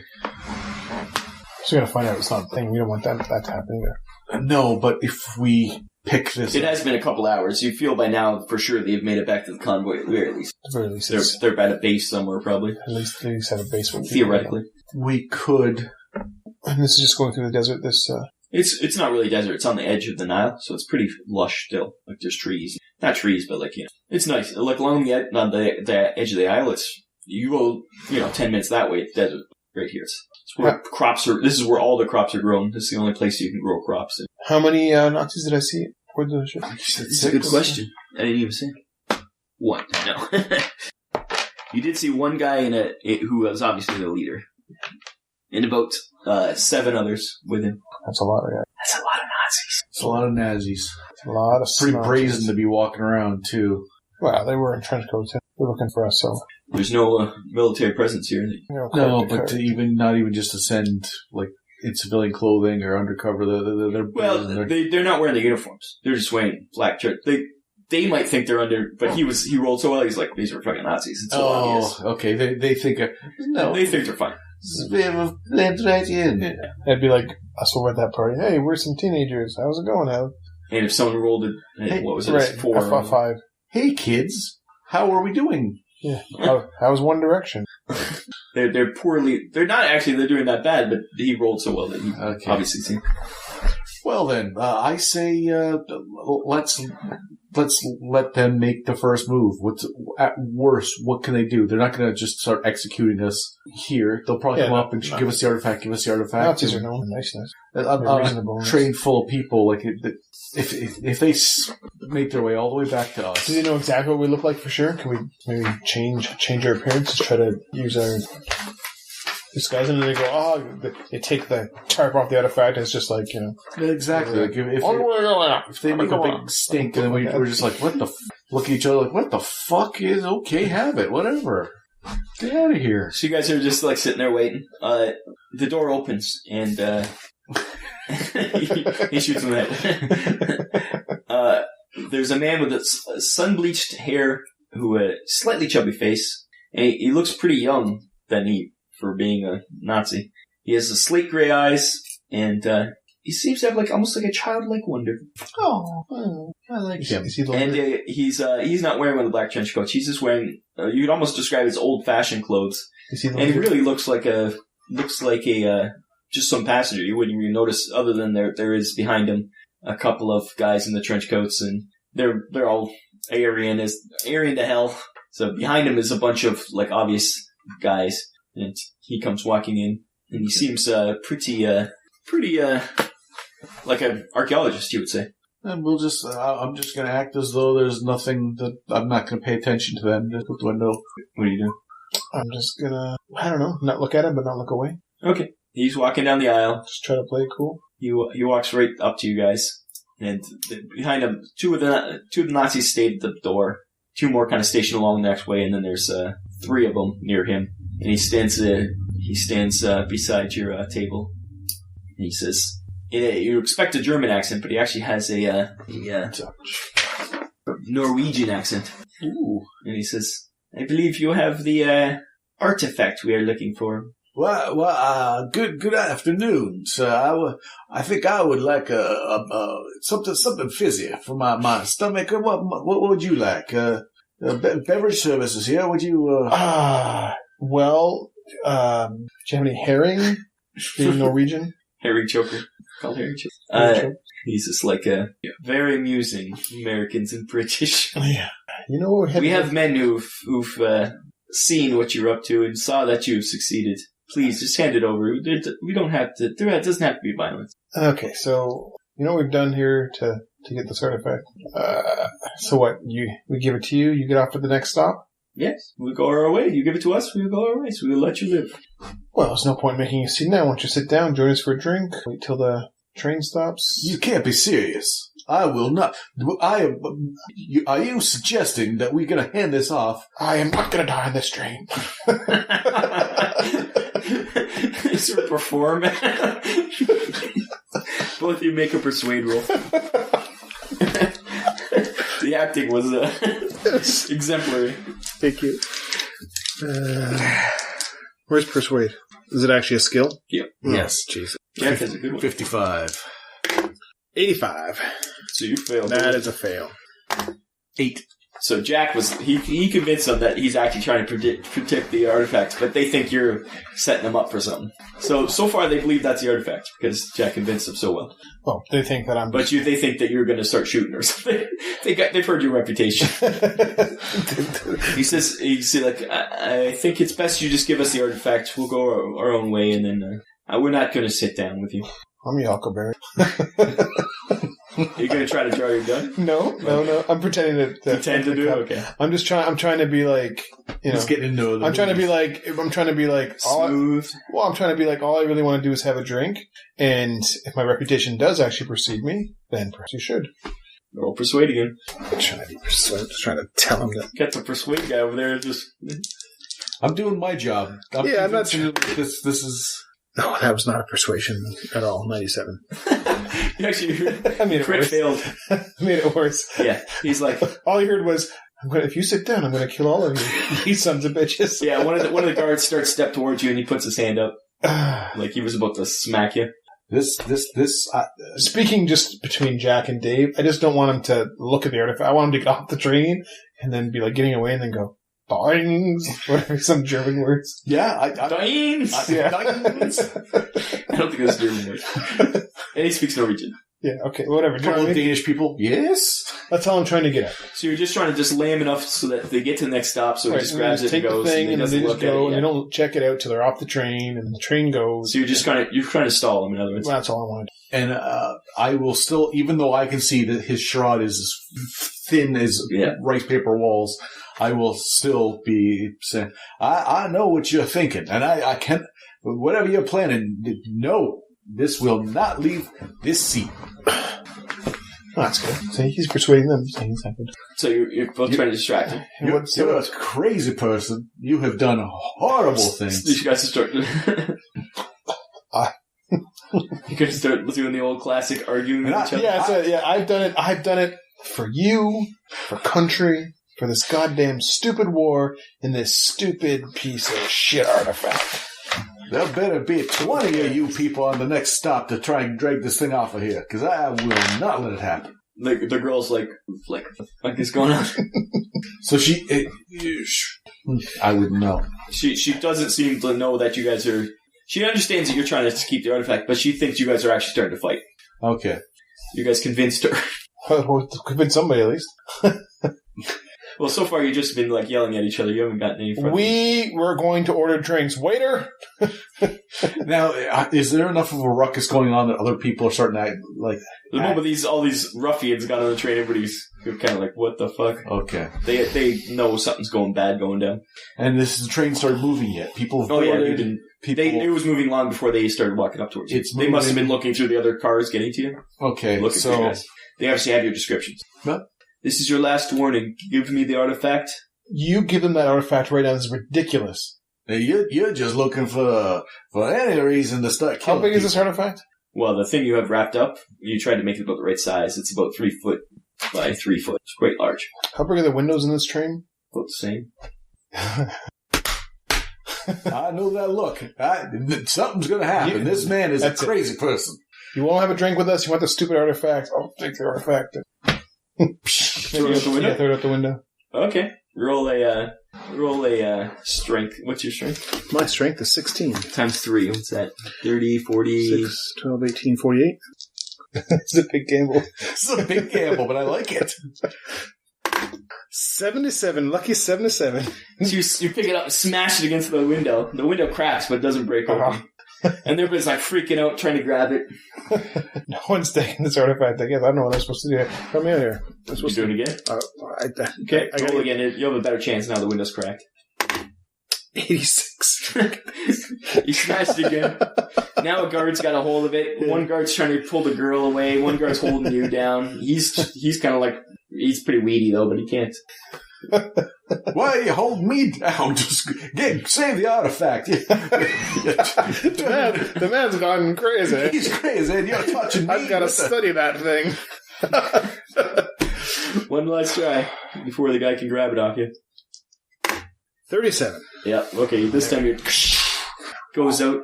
The guy tries to grab it. He kind of gets a hold of it, but... I'm going to grab him and be like, you want the artifact? And I'm going to pretend to start throwing him out there.